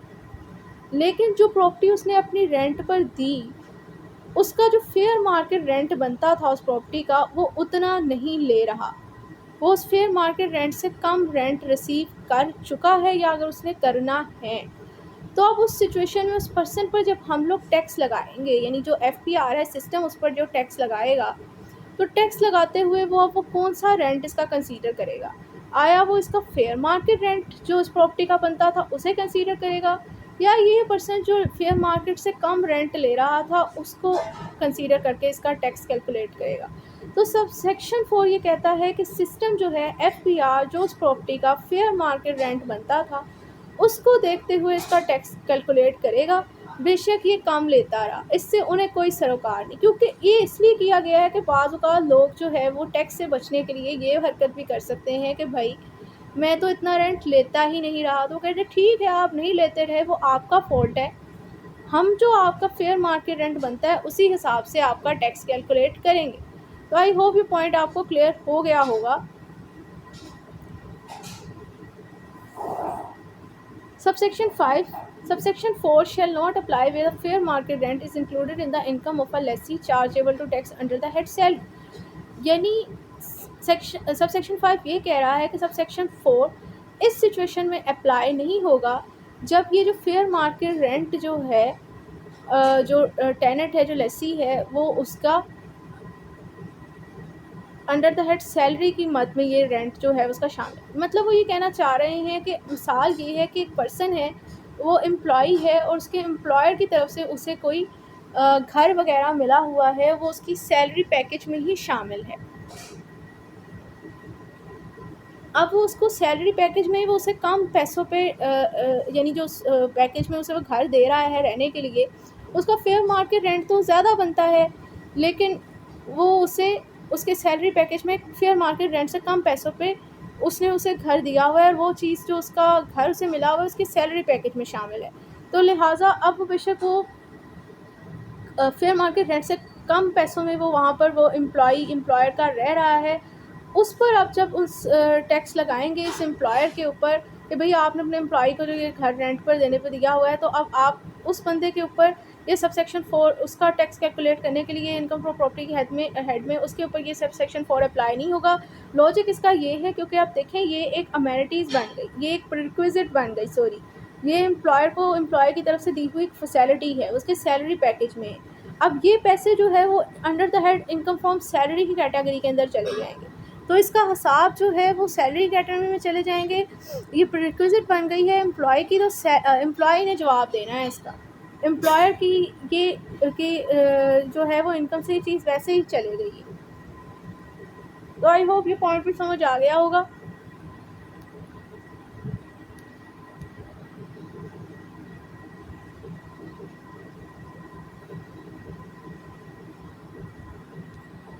नेक्स्ट है सेक्शन 15A, सेक्शन 15A जो कि डील करता है डिडक्शन कंप्यूटर इनकम चार्जेबल, यानी कि वो इनकम जो कि under the head income from property की कैटेगरी के अंदर फॉल करती है, उस इनकम को कैलकुलेट करते हुए आप कौन सी डिडक्शन क्लेम कर सकते हो, कौन सी डिडक्शन एडमिसिबल है। इस सेक्शन 15A के अंदर एक तो ये चीज़ कवर की गई है, दूसरा इसके लास्ट में बताया गया है कि कौन सी डिडक्शन हम लोग क्लेम नहीं कर सकते जब हम लोग इनकम फ्रॉम प्रॉपर्टी को कैलकुलेट कर रहे होते हैं। सेक्शन 15A स्टार्ट करते हैं। इसको पढ़ने से पहले आप लोगों को जो थर्ड कॉलम हम लोग ऊपर डिस्कस कर चुके हैं उसको अपने माइंड में रखना है, क्योंकि वही बातें यहाँ पर डिस्कस हुई हुई हैं। तो स्टार्ट करते हैं। Subsection 1 state that in computing the income of a person chargeable to tax under the head income from property for a tax year, यानी जब हम एक पर्सन की इनकम जो है जो कि under the head income from property की कैटेगरी के अंदर चार्जेबल टू टैक्स यानी उस पर टैक्स लगता है इस हेड के तहत, उसको कैलकुलेट कर रहे होते हैं टैक्स ईयर के अंदर,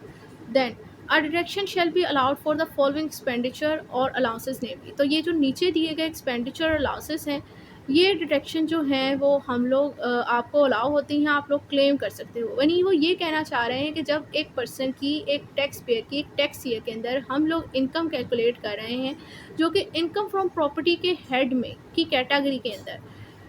लाइबल टू टैक्स आती है, यानी उस हेड के तहत उस इनकम के ऊपर टैक्स लग रहा है, तो उस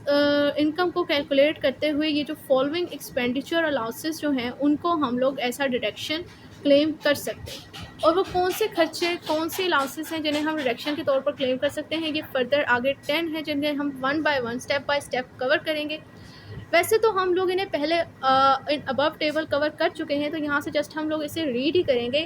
लेकिन जब से ही हम इसे रीड करेंगे, अगर तो आपने वो टेबल ध्यान से सुना था और आपको समझ आ गई थी, तो अब आपको इससे सेक्शन को एनालाइज करना, अंडरस्टैंड करना भी आपके लिए आसान होगा। सो क्लाउज ए कहता है कि in respect of repair to a building an allowances equal to 1/5 of the rent chargeable to tax in the respect of the building for the year computed before any deduction allowed under this ordinance. Same वही चीज़ जो हम ऊपर cover कर चुके, और simple है कि उस बिल्डिंग को रिपेयर करते हुए, यानी जिसे उसने रेंट पे दिया, उससे जो उसे पैसे हासिल हुए, उस बिल्डिंग को रिपेयर करते हुए जो cost of repairing of the building है, उस डिडक्शन को हम लोग क्लेम कर सकते हैं। इस डिडक्शन को हम लोगों ने किसी भी डिडक्शन को क्लेम करने से पहले, इस सेक्शन के अंदर जो भी डिडक्शन बताई गई हैं उन डिडक्शन को क्लेम करने से पहले उस डिडक्शन को क्लेम करना है, और जितनी अमाउंट आपकी चार्जेबल टू टैक्स बन रही है उस अमाउंट का 1/5 जो है वो हम इस cost of repairing of the building की मद में ऐसा डिडक्शन क्लेम कर सकते हैं। एग्जाम्पल मैंने पहले कवर कर ली थी, इसलिए मैं दोबारा रिपीट नहीं करूँगी क्योंकि इससे वीडियो की जो ड्यूरेशन है वो ज़्यादा हो जाएगी।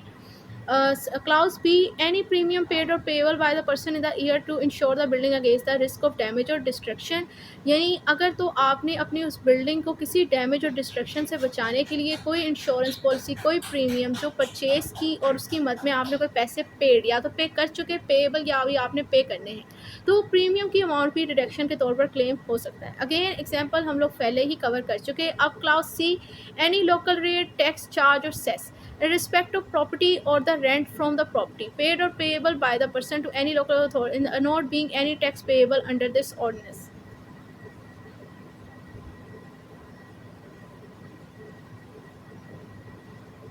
सही, यहाँ पर बता रहा है कि अगर तो हमने आपकी जो प्रॉपर्टी से मतलब कोई लोकल या गवर्नमेंट अथॉरिटी टैक्स जैसे लोकल रेट, टैक्स, चार्ज और सेक्स पे कर दिए, या उस प्रॉपर्टी से जो आपको रेंट हासिल हो रहा है उसके मतलब आपने कोई ये लोकल अथॉरिटी या गवर्नमेंट टैक्स जो है वो पे कर दिए या पे करने हैं, और वो जो लोकल और गवर्नमेंट अथॉरिटी के टैक्स हैं वो टैक्स जो है वो according to this ordinance payable नहीं है, तो वो जो आपने जो लोकल अथॉरिटी या गवर्नमेंट के टैक्स पे किए हैं वो टैक्स भी ऐसा डिडक्शन आप क्लेम कर सकते हैं। सो क्लाउज सी कह रहा है कि जो आप अपनी प्रॉपर्टी से मतलब कोई गवर्नमेंट टैक्स या कोई लोकल अथॉरिटी टैक्स पे कर चुके हैं या पे करने हैं, या जो उस प्रॉपर्टी से आपको रेंट हासिल होता है उस रेंट से मतलब आपने कोई लोकल अथॉरिटी या गवर्नमेंट के टैक्स पे कर दिए हैं या करने हैं, तो वो पे और पेएबल अमाउंट आप लोग ऐसा डिडक्शन क्लेम कर सकते हैं।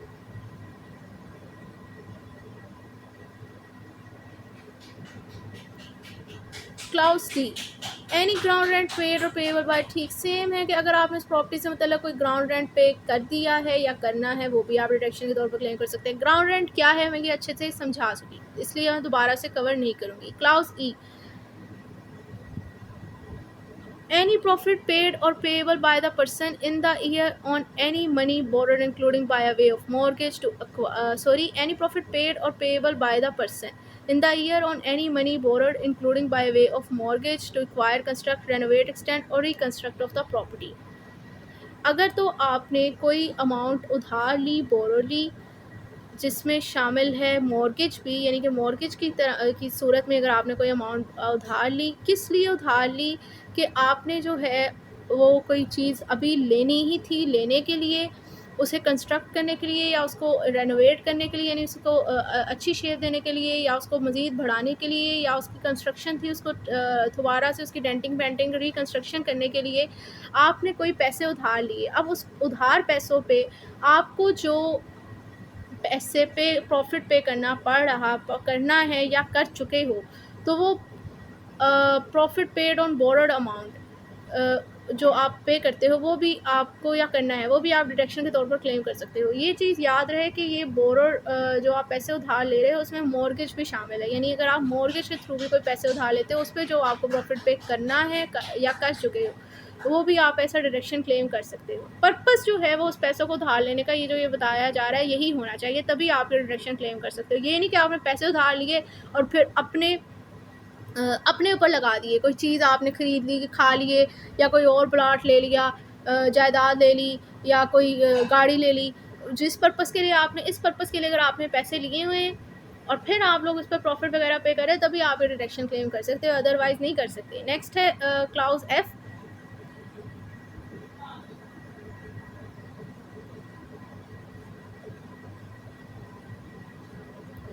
where the property has been acquired, constructed, renovated, extended, reconstructed by the person with a capital contributed by the House Building Finance Corporation or scheduled bank under a scheme of investment in a property on the basis of the sharing the rent made by the corporation or bank, the share rent and the share toward appreciation in the value of property, excluding the return of capital if any from the property paid or payable by the person to the said corporation or bank in a year under that scheme. ये same जो हमारी legal situation में हमने बताया था कि उन्होंने उससे पैसे लिए हुए थे, मिस्टर यूसुफ ने उनसे प्लाट उनका अपना था लेकिन पैसे नहीं थे ऊपर लगाने के लिए, तो उन्होंने उसे पैसे तो दे दिए थे। अब लेकिन उन्होंने इस शर्त पे पैसे दिए थे कि जो रेंट है वो 70-30% की रेशो पर होगा। तो वो बेसिकली जब आप लोग के पास पैसे नहीं होते अपने प्लाट को एक्वायर करने के लिए, कंस्ट्रक्ट रेनोवेट करने के लिए, उसके लिए जब आप इस तरह की स्कीम के तहत जो है पैसे वगैरह लेते हो और अब वो पैसे लेने आपको इस कीमत पर मिलते हैं कि ठीक है आप रेंट शेयर करोगे हमारे साथ आधा आधा, तो वो जो शेयर रेंट आप करते हो ना, जो एग्रीमेंट हुआ होता है, जिस प्रोपोर्शन पे भी आपका agreement of sharing of rent होता है, 70-30% होता है, 50-50% होता है, 60-40% होता है, वो जितना आपने एग्रीमेंट किया होता है ना कि मैं इतना रेंट शेयर करूँगा, वो basically amount agree to share जो रेंट होता है उसकी डिडक्शन भी आप लोग क्लेम कर सकते हो। लेकिन इसमें जो चीज़ आप लोग क्लेम नहीं कर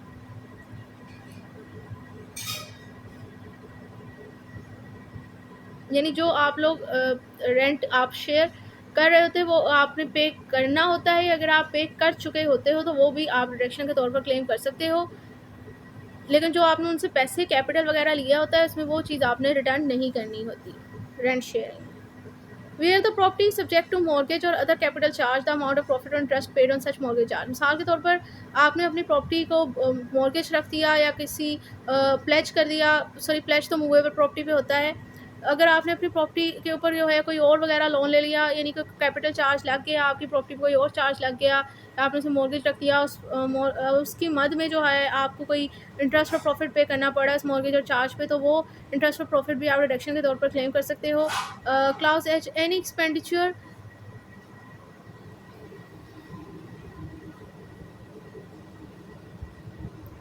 Clause H, any expenditure not exceeding 4% of the rent chargeable to tax in respect of the property for the year computed before any deduction allowed under this section paid or payable by the person in the year wholly and exclusively for the purpose of driving rent chargeable to tax under the head income from property including administration and collection charges। यहाँ पर clause H में सिर्फ ये बताया जा रहा है कि अगर आपने जो आपकी इनकम हासिल हो रही है इनकम फ्रॉम प्रॉपर्टी के हेड से, उस इनकम को हासिल करने के लिए आप कोई खर्चा वगैरह करते हो तो वो खर्चा भी जो है वो आप डिडक्शन के तौर पर क्लेम कर सकते हो। उस खर्चे के अंदर बेसिकली जो एडमिनिस्ट्रेशन कलेक्शन चार्जेस हैं वो भी शामिल हैं। मिसाल के तौर पर आपने वही जो सेम प्लाजे वाली एग्जांपल हम ऊपर कवर कर चुके थे कि उसने अपने प्लाजे में दुकानें रेंट पर दी हुई थी और उसको कवर करने के लिए उसने किसी बंदे को हायर किया हुआ था, तो वो एडमिनिस्ट्रेशन जो कलेक्शन चार्जेस यानी जो उसे पैसे पे उसे करने पड़ रहे थे वो चीज़ें भी वो खर्चा जो है वो आप डिडक्शन के तौर पर क्लेम कर सकते हो। लेकिन इसमें एक कंडीशन है, कंडीशन ये है कि जितना total amount chargeable to tax आपके पास बन रही है उसका सिर्फ 1/4% ही आप यहाँ इस खर्चे की मद में डिडक्शन के तौर पर क्लेम कर सकते हो, उससे ज़्यादा नहीं कर सकते। क्लाउज आई है, एन एक्सपेंडिचर पेड और payable by the person at tax year for legal services required to defend the person title to the property और any suit connected with the property in court. ये point भी हम clear कर चुके हैं कि जिस प्रॉपर्टी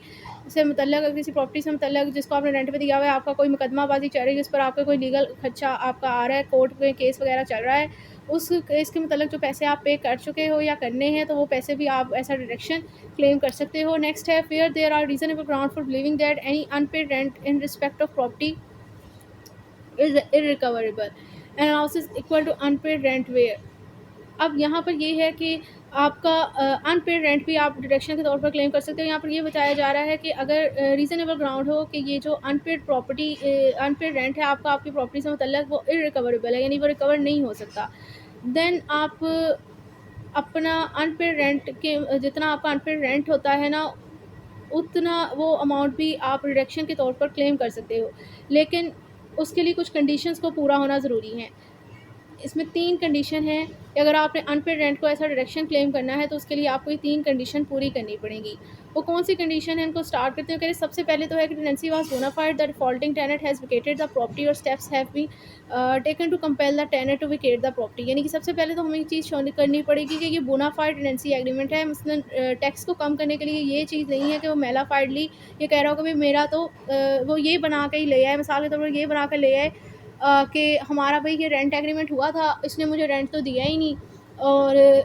इसलिए मैं अनपेड रेंट के बाद में डिडक्शन के तौर पर क्लेम करके वो अपनी जो इनकम फ्रॉम प्रॉपर्टी के हेड में आ रही थी वो टैक्स ही पे ना करे। तो वो मेलाफाइड प्रैक्टिस नहीं होनी चाहिए। सबसे पहले तो आपको ये चीज़ साबित करने की ज़रूरत होती है कि ये जो टेनेंसी एग्रीमेंट हमारे दरमियान हुआ था ना, मेरे और टेनेंट के दरमियान, लैंड और टेनेंट के दरमियान, वो बोनाफाइड था।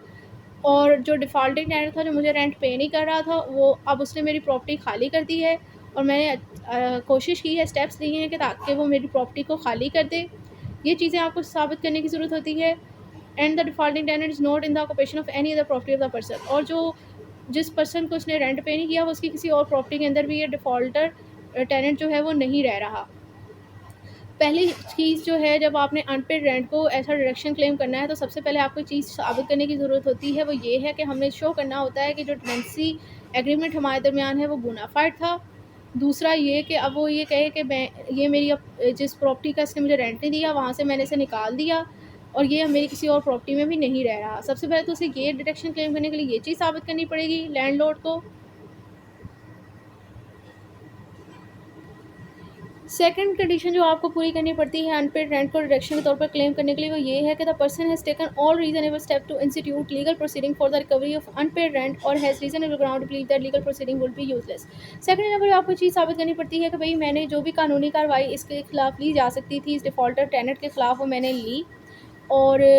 अब मुझे यकीन है कि ये जो कानूनी कार्रवाई मैं ले रहा हूँ, अगर लूँ भी तो ये यूज़लेस है। मिसाल के तौर पर जो टेनेंट है उसकी वफ़ात हो जाती है और जो आगे उसके बच्चे हैं जो माइनर हैं वो तो रेंट पे कर ही नहीं सकते, तो इसलिए उसका तो रेंट ही अनपेड हो गया। अब उसे रेंट इररिकवरेबल है, तो वो कहता है कि भाई मैं ये पैसे वसूल कर ही नहीं मुझे तो ये फ़ायदा ही नहीं है अगर मैं कोई कानूनी कार्रवाई लूँ भी। तो इसलिए इसलिए जो है वो ये पे अनपेड रेंट की कंसीडर में आ जाएगा, उसे डिडक्शन के तौर पर क्लेम कर सकता है। यानी अभी तक हम लोगों ने कहा कि अनपेड रेंट को अगर आप डिडक्शन के तौर पर क्लेम कर सकते हो, लेकिन उसके लिए आपको कुछ कंडीशन को पूरा करना ज़रूरी है। नंबर 1 तो ये, या नंबर 3 पढ़ लें, फिर लास्ट में ही हम लोग इनको ब्रीफ पॉइंट्स में कवर करेंगे। कहते हैं unpaid rent has been included in the income of a person chargeable tax under the head income from property for the tax year in which the rent was due.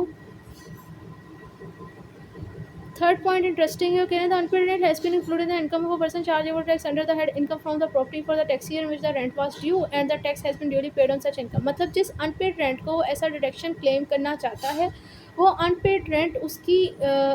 उस income from property की head की category में अंदर fall तो करता हो, लेकिन उसी टैक्स ईयर के अंदर वो उसकी इनकम फ्रॉम प्रॉपर्टी की कैटेगरी में फॉल करता हो जिस टैक्स ईयर के अंदर उस पर्सन पे, उस टैक्स पेयर के ऊपर ये रेंट पे करना ड्यू है कि उसने टैक्स पे करना है। मतलब उस अनपेड रेंट को वो जब वो डिडक्शन के तौर पर क्लेम कर रहा है, वो उसे उसी टैक्स ईयर के अंदर ही डिडक्शन के तौर पर क्लेम कर सकता है जिस टैक्स ईयर के अंदर वो अनपेड रेंट उसकी उस इनकम फ्रॉम प्रॉपर्टी की हेड का हिस्सा है। ये नहीं है कि वो किसी और टैक्स ईयर के अंदर उस अनपेड रेंट को क्लेम कर रहा है जबकि वो अनपेड रेंट उसका किसी और टैक्स ईयर के अंदर था। मसलन वो ये कहना चाह रहे हैं कि ये जो उसका अनपेड रेंट है, वो मिसाल ले लें कि वो है, मैंने मिसाल ले लें कि ये जो अनपेड रेंट है ये उसकी टैक्स ईयर 2022 की इनकम का हिस्सा था। इसे वो सिर्फ उसी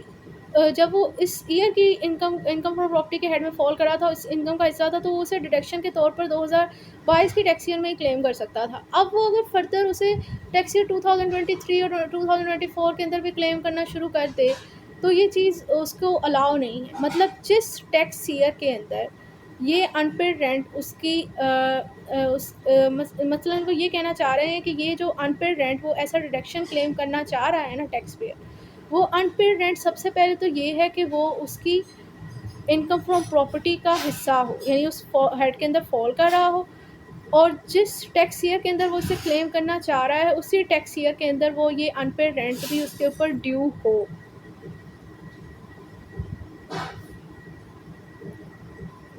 तो आई होप ये पॉइंट क्लियर हो गया होगा। अब यहाँ पर जो है वो 3 चीज़ें हैं डिस्कस की गई कि अनपेड रेंट को आप डिडक्शन के तौर पर क्लेम कर सकते हो, लेकिन उसके लिए आपको कुछ कंडीशन पूरी करनी पड़ेगी। सबसे पहले तो आपको ये पूरा पे करना पड़ेगा कि भाई मेरा और टेनेंट के दरमियान बोनाफाइड एग्रीमेंट था, मेलाफाइड एग्रीमेंट नहीं था, टेनेंसी एग्रीमेंट, और मेरी अब ये किसी प्रॉपर्टी में रहता भी नहीं है, मैं इसे निकाल चुका हूँ। सेकेंडली आपको ये चीज़ साबित करनी पड़ेगी कि मैंने इसके ख़िलाफ़ हर तरह की लीगल प्रोसीडिंग ली है अपना अनपेड रेंट रिकवर करवाने के लिए, और या अगर नहीं भी ली तो मैं इसलिए नहीं ली क्योंकि मेरे नज़दीक ये यूज़लेस थी, कि मुझे कोई फ़ायदा नहीं होना था। थर्ड ये है कि जो अनपेड रेंट आप लोग क्लेम करना चाह रहे हो डिडक्शन के तौर पे, ये जिस टैक्स ईयर के अंदर क्लेम करना चाह रहे हो उसी टैक्स ईयर के अंदर ही ये अनपेड रेंट आपकी इनकम और प्रॉपर्टी का हिस्सा और उसी में ड्यू हो। तो जब ये कंडीशंस पूरी हो जाएंगी तब आप लोग जो है वो इसे डिडक्शन के तौर पर क्लेम कर सकते हैं unpaid rent. Subsection 2, where any unpaid rent allowed as a deduction under clause J of subsection 1 is wholly or partially recovered। यानी ये जो क्लाउज जे के अंदर अनपेड रेंट आपको डिडक्शन के तौर पर अलाउ तो है, लेकिन अगर ये अनपेड रेंट आपको मुकम्मल तौर पर या कुछ हिस्सा इसका पार्शली रिकवर हो जाता है, the amount recover shall be chargeable. अब जिस टैक्स ईयर के अंदर ये अमाउंट आपको रिकवर हुई है अनपेड रेंट, अब ये उस टैक्स ईयर के अंदर चार्जेबल टैक्स हो जाएगी, यानी इस पर टैक्स लगेगा। Subsection 3, where a person has been allowed a reduction for any expenditure incurred in driving rent chargeable to tax under the head income from property, and the person has not paid the liability or a part of the liability to which the reduction relate within a 3 year of the end of a tax year। कि अगर किसी person को अपना ये income from property के head से जो income हासिल होती है, उस इनकम को हासिल करने के लिए जो उसने कोई खर्चा वगैरह किया और वो खर्चा उसे डिडक्शन के तौर पर अलाउ भी हो गया, लेकिन ये पर्सन जो ये अपना एक्सपेंसेस है, ये अपनी जो लाइबिलिटी है, इसको मुकम्मल तौर पर या इसका कुछ हिस्सा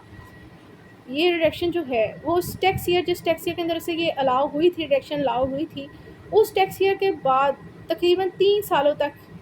ये वो अपनी लाइबिलिटी पे नहीं करता मुकम्मल तौर पर या पार्शली तौर पर। Then the unpaid amount of the liability, जो लाइबिलिटी की जो अनपेड अमाउंट होगी chargeable to tax under the head income in the first tax year following the end of the 3 year. अब उन 3 सालों के एक्सपायर होने के बाद जो नेक्स्ट टैक्स ईयर आएगा उसके अंदर ये लाइबिलिटी चार्जेबल टू टैक्स हो जाएगी under the head income from property. Subsection 4, where an unpaid liability is chargeable to tax as a result of application of subsection 3 and the person subsequently pay the liability or the part of liability। अब ये जो unpaid liability under subsection 3 उसके ऊपर chargeable to tax हो गई tax payer पे, लेकिन ये पर्सन जो है वो सब्सिक्वेंटली उसके बाद में जैसे भी चार्जेबल टैक्स हुई उस लाइबिलिटी को मुकम्मल तौर पर इसका कुछ हिस्सा पे कर देता है। The person shall be allowed deduction for the amount paid tax in which the जिस टैक्स ईयर के अंदर आप उसने लाइबिलिटी पे आउट की उस टैक्स ईयर के अंदर वो इस डिडक्शन को अगेन क्लेम कर लेगा। Subsection 5, any expenditure allowed to a person under this section as a deduction shall not be allowed as a deduction computing the income of a person chargeable tax under any other head। मतलब अगर कोई person किसी एक deduction को इस section के अंदर claim कर रहा है तो वो उसी डिडक्शन को अपने किसी दूसरे हेड ऑफ इनकम के अंदर इनकम को कैलकुलेट करते हुए कंप्यूट करते हुए उस डिडक्शन को क्लेम नहीं कर सकता। मतलब एक डिडक्शन के ऊपर आपको सिंगल टाइम ही प्रिविलेज मिल सकती है, double and multiple time privileges नहीं मिल सकती। आप एक डिडक्शन को सिर्फ एक सिंगल टाइम एंजॉय कर सकते हो, डबल ट्रिपल टाइम उसे एंजॉय नहीं कर सकते हो। सबसेक्शन 5 ये कह रहा है। Subsection 6, the provision of section 21 shall apply in determining the deduction allowed to a person under this section the same manner as apply in determining the deduction allowed income। Same वही कह रहे हैं कि जैसे इनकम फ्रॉम बिजनेस के अंदर जो deduction आप क्लेम नहीं कर सकते अंडर सेक्शन 21, इसी तरह जब हम लोग इनकम फ्रॉम प्रॉपर्टी के हेड में इनकम को कैलकुलेट कर रहे होंगे तो वहाँ पर भी सेक्शन 21 के तहत वही सेम डिडक्शन वहाँ पर भी हम लोग वो कैलकुलेट कंप्यूट नहीं कर सकते। Section 16, non adjustable amount receive in relation to a building. Section 16 में बेसिकली वही बताया जा रहा है कि अब अगेन जो है कौन सी इनकम जो है वो इनकम फ्रॉम प्रॉपर्टी के कैटेगरी में फॉल करती है। तो हम पहले कवर कर चुके हैं कि नॉन एडजस्टेबल अमाउंट जैसे कि सिक्योरिटी और पगड़ी भी इनकम फ्रॉम प्रॉपर्टी की कैटेगरी के अंदर फॉल करती है। लेकिन सेक्शन 16 में एक चीज़ ये भी बताई जा रही है कि फिर वो फॉल तो करती हैं लेकिन उनके ऊपर टैक्स किस रेशियो के लिहाज से लगाया जाएगा, किस क्राइटेरिया के तहत उन पर टैक्स लगेगा,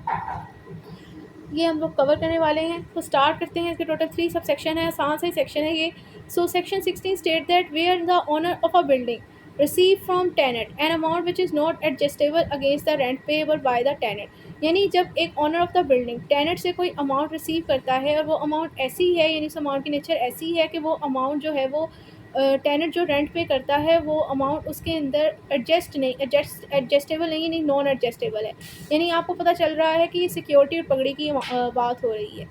Then this amount shall be treated as a rent chargeable to tax under the head income from the property। तो अब ये जो नॉन एडजस्टेबल अमाउंट लैंड और टेनेंट से अपनी बिल्डिंग को रेंट पर देने के लिए मतलब में ले रहा है, वो अमाउंट भी इनकम फ्रॉम प्रॉपर्टी की हेड के अंदर ही फॉल करेगी टैक्स ईयर के अंदर in which it was received and the following. अब वो किस chargeable to tax under the head income from property तो होगी, लेकिन किस किस टैक्स ईयर के अंदर वो under the head income property chargeable tax होगी, वो फर्दर बता रहे हैं the tax year in which the it was received and the following 9 tax year in the equal proportion. एक तो वो जिस टैक्स ईयर के अंदर उसने ये नॉन एडजस्टेबल अमाउंट टेनेंट से वसूल की होगी उस टैक्स ईयर के अंदर, और उससे आने वाले अगले 9 टैक्स ईयर के अंदर वसूल होगी इक्वल प्रोपोर्शन के अंदर। मिसाल के तौर पर अगर तो उसने सिक्योरिटी की मद में उससे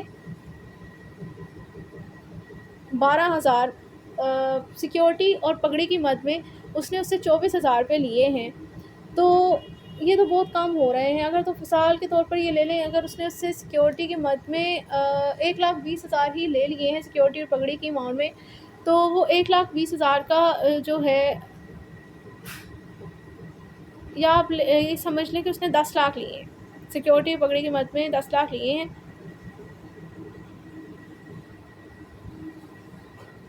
तो उसका हम लोग 1/10 निकालेंगे 10 लाख का, जो कि 1 लाख है। तो जिस टैक्स ईयर में उसने लिया उसमें भी उसने 1 लाख पे करना होगा, फर्दर 9 लाख जो रह गए वो आगे हर टैक्स ईयर के अंदर 1-1 लाख करके उसने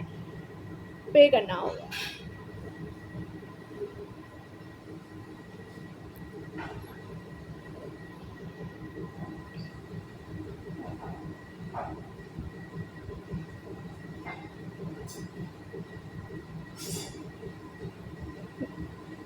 पे नहीं करना होगा, चार्जेबल टू टैक्स होगा, यानी अब उस हिसाब से उस पर टैक्स लगेगा। सबसेक्शन 2 वेयर अमाउंट है आफ्टर रेफर टू ऐसा earlier amount refer to in subsection 1, यानी ये जो नॉन एडजस्टेबल अमाउंट है इसको इस आगे सेक्शन में हम अर्लियर अमाउंट कंसीडर करेंगे, यानी जो अमाउंट जो कि जिसे हम अब अर्लियर अमाउंट कंसीडर करेंगे जो सबसेक्शन 1 के अंदर डिस्कस की गई है, refunded by the owner to the tenant on termination of a tenancy before the expiry of a 10 year. मतलब 10 साल के एक्सपायर होने से पहले अब यही अगर नॉन एडजस्टेबल अमाउंट ऑनर की तरफ से टेनेंट को दे दी जाती है टेनेंसी के एक्सपायर होने पर, और ये टेनेंसी का जो इनका एग्रीमेंट है वो 10 साल के एक्सपायर होने से पहले ही ख़त्म हो जाता है, और अब उसने उसको वो अमाउंट जो है वो वापस कर दी, हैंड ओवर कर दी, देन क्या होगा, no portion of the amount shall be allocated to the tax year it is refunded और to the any subsequent tax year except as provided for in subsection 3। तो अब इस सिचुएशन में जो amount अब इसने रिटर्न कर दी है लैंडलॉर्ड टेनेंट को, तो अब जिस टैक्स ईयर के अंदर उसने ये अमाउंट से रिटर्न की है, रिफ़ंड की है, और उससे आने वाले टैक्स ईयर के अंदर अब उसके ऊपर कोई टैक्स नहीं लगेगा। ज़ाहिर सी बात है, उसने अमाउंट ही वापस कर दी तो अब किस बात का टैक्स। एक्सेप्शन इसकी ये है कि जो सबसेक्शन 3 के अंदर क्राइटेरिया दिया गया है उस क्राइटेरिया को छोड़ के, यानी उसके अंदर जो एक मेथड बताया गया है इस सिचुएशन के हवाले से उसमें जिस हिसाब से टैक्स लगना है उस चीज़ को फॉलो किया जाएगा। सो सबसेक्शन 3 ये कहता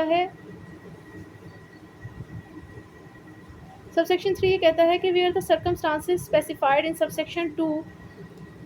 सबसेक्शन 3 कहता है कि where the circumstances specified subsection 2 occur, यानी जो सबसेक्शन 2 के अंदर सिचुएशन बताई है अगर वो हो जाती है, यानी टेनेंसी एक्सपायर ख़त्म हो गई दोनों लैंडलॉर्ड और टेनेंट के दरमियान, हालांकि अभी टेनेंसी का टाइम पीरियड नहीं आया था, और लैंडलॉर्ड ने टेनेंट को वो सिक्योरिटी और पगड़ी की अमाउंट रिफंड कर दी, ऐसी सिचुएशन हो गई, and the owner let out the building और a part thereof to another person hereafter refer to a succeeding tenant. अब ओनर ने भी अपनी बिल्डिंग को हाथ पे हाथ धरे रख कर नहीं बैठा, क्योंकि उसे रेंट चाहिए था, उसे पैसों की ज़रूरत थी, उसने फर्दर आगे ये प्रॉपर्टी किसी और दूसरे टेनेंट को, जिसे सक्सीडिंग टेनेंट कहेंगे, उसको उसने ये अपनी बिल्डिंग या उसका कुछ हिस्सा रेंट पे दे दिया, and receive from succeeding tenant any amount hereafter residence succeeding amount, और उससे भी कुछ अमाउंट उसने ऐसे ही जैसे उससे पहले वाले टेनेंट से ली थी, सक्सीडिंग टेनेंट से भी उसने कुछ अमाउंट नॉन एडजस्टेबल अमाउंट या सिक्योरिटी और पगड़ी ले ली, जिसे अब हम सक्सीडिंग अमाउंट कहेंगे, which is not adjustable against the rent payable by succeeding tenant, यानी सेम वही कह रहा है कि जिससे उसने नॉन एडजस्टेबल अमाउंट ले ली, इस अमाउंट को हम सक्सीडिंग टेनेंट अमाउंट कहेंगे। The succeeding amount as reduce by such portion of the early amount as was charge to tax. अब इस सक्सीडिंग अमाउंट में से जो अमाउंट जो पहले वो पे कर चुका था लैंडलॉर्ड, उस अमाउंट में से सक्सीडिंग अमाउंट को हम लोग माइनस करेंगे, shall be treated as rent chargeable tax under the head income from property, और ये अमाउंट भी इनकम प्रॉपर्टी की हेड में चार्जेबल टैक्स होगी स्पेसिफाइड सबसेक्शन। मतलब इसका सिचुएशन डील करने का ये है कि पहली अमाउंट जो उसने वापस कर दी, अब लेकिन उसके लिए कुछ पैसे तो दे चुका ही है ना, ज़रूरी तो नहीं है कि पहले महीने में उनका टेनेंसी एग्रीमेंट एक्सपायर हो गया था, तो वो कह रहे हैं कि कुछ अमाउंट तो वो पे कर चुका था लैंडलॉर्ड, अब उस अमाउंट में से, अर्लियर अमाउंट में से, वो जो एक सक्सीडिंग अमाउंट है उसको अर्लियर अमाउंट में से सॉरी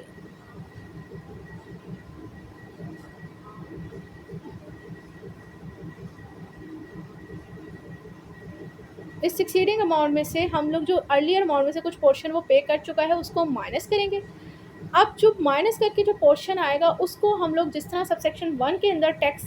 उसने पे करना था, यानी चार्जेबल टैक्स था, उसी हिसाब से इसने टैक्स पे करना है। यानी जो अमाउंट आएगी उसका भी हम लोग 1/10 निकालेंगे। अब उसका जिस टैक्स ईयर के अंदर उसने वो दूसरे वाले टेनर को दिया है उस टैक्स ईयर के अंदर भी उसने पे करना होगा, और आने वाले 9 सालों के अंदर भी उसने टैक्स पे करना होगा। मिसाल के तौर पर जब उसने उसके साथ ये कर लेंगे, टेनेंसी एग्रीमेंट हुआ, उस टेनेंसी एग्रीमेंट के अंदर पहले नंबर पे जो है वो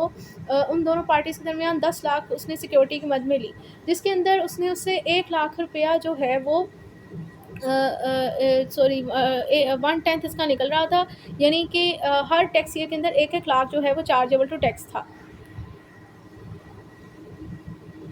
सिक्योरिटी और पगड़ी की मद में, नॉन एडजस्टेबल अमाउंट की मद में। लेकिन होता ये है कि 4 महीनों के बाद उनका जो है वो रेंसी टाइम पीरियड जो है वो एक्सपायर हो जाता है, तो वो इसको इसकी अमाउंट जो है वो रिफ़ंड कर देता है लैंडलॉर्ड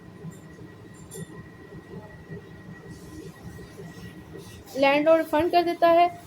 अब दोबारा उसने फ़र्दर जो है वो किसी पर्सन को दे दी, और अब दोबारा जो है वो वही सेम हुआ कि 10 लाख की सिक्योरिटी पगड़ी के अमाउंट मिली। अब 4 लाख तो वो पहले ही पे कर चुका था,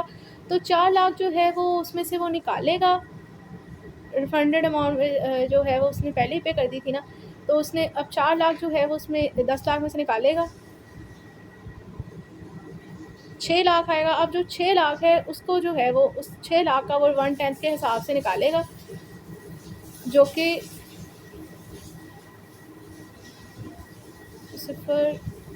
60 हज़ार रुपये बनेंगे। अब वो आगे उस टैक्स ईयर के अंदर भी जिसमें उसने अब दोबारा रेंट पे दी है सक्सीडिंग टेनेंट को, उस टैक्स में 60 हज़ार रुपये करेंगे, उससे आने वाले टैक्स ईयर में भी 60 हज़ार ही इसके चार्जेबल टू टैक्स होंगे। तो आई होप ये पॉइंट जो है वो क्लियर हो गया होगा। तो ये जो था हमारा एक head income from property, head of income में से एक head of income, income from property हम लोगों ने कवर कर लिया है। जो नेक्स्ट फर्दर अब 4 इसके रह जाते हैं वो हम फर्दर वीडियो में कवर करें।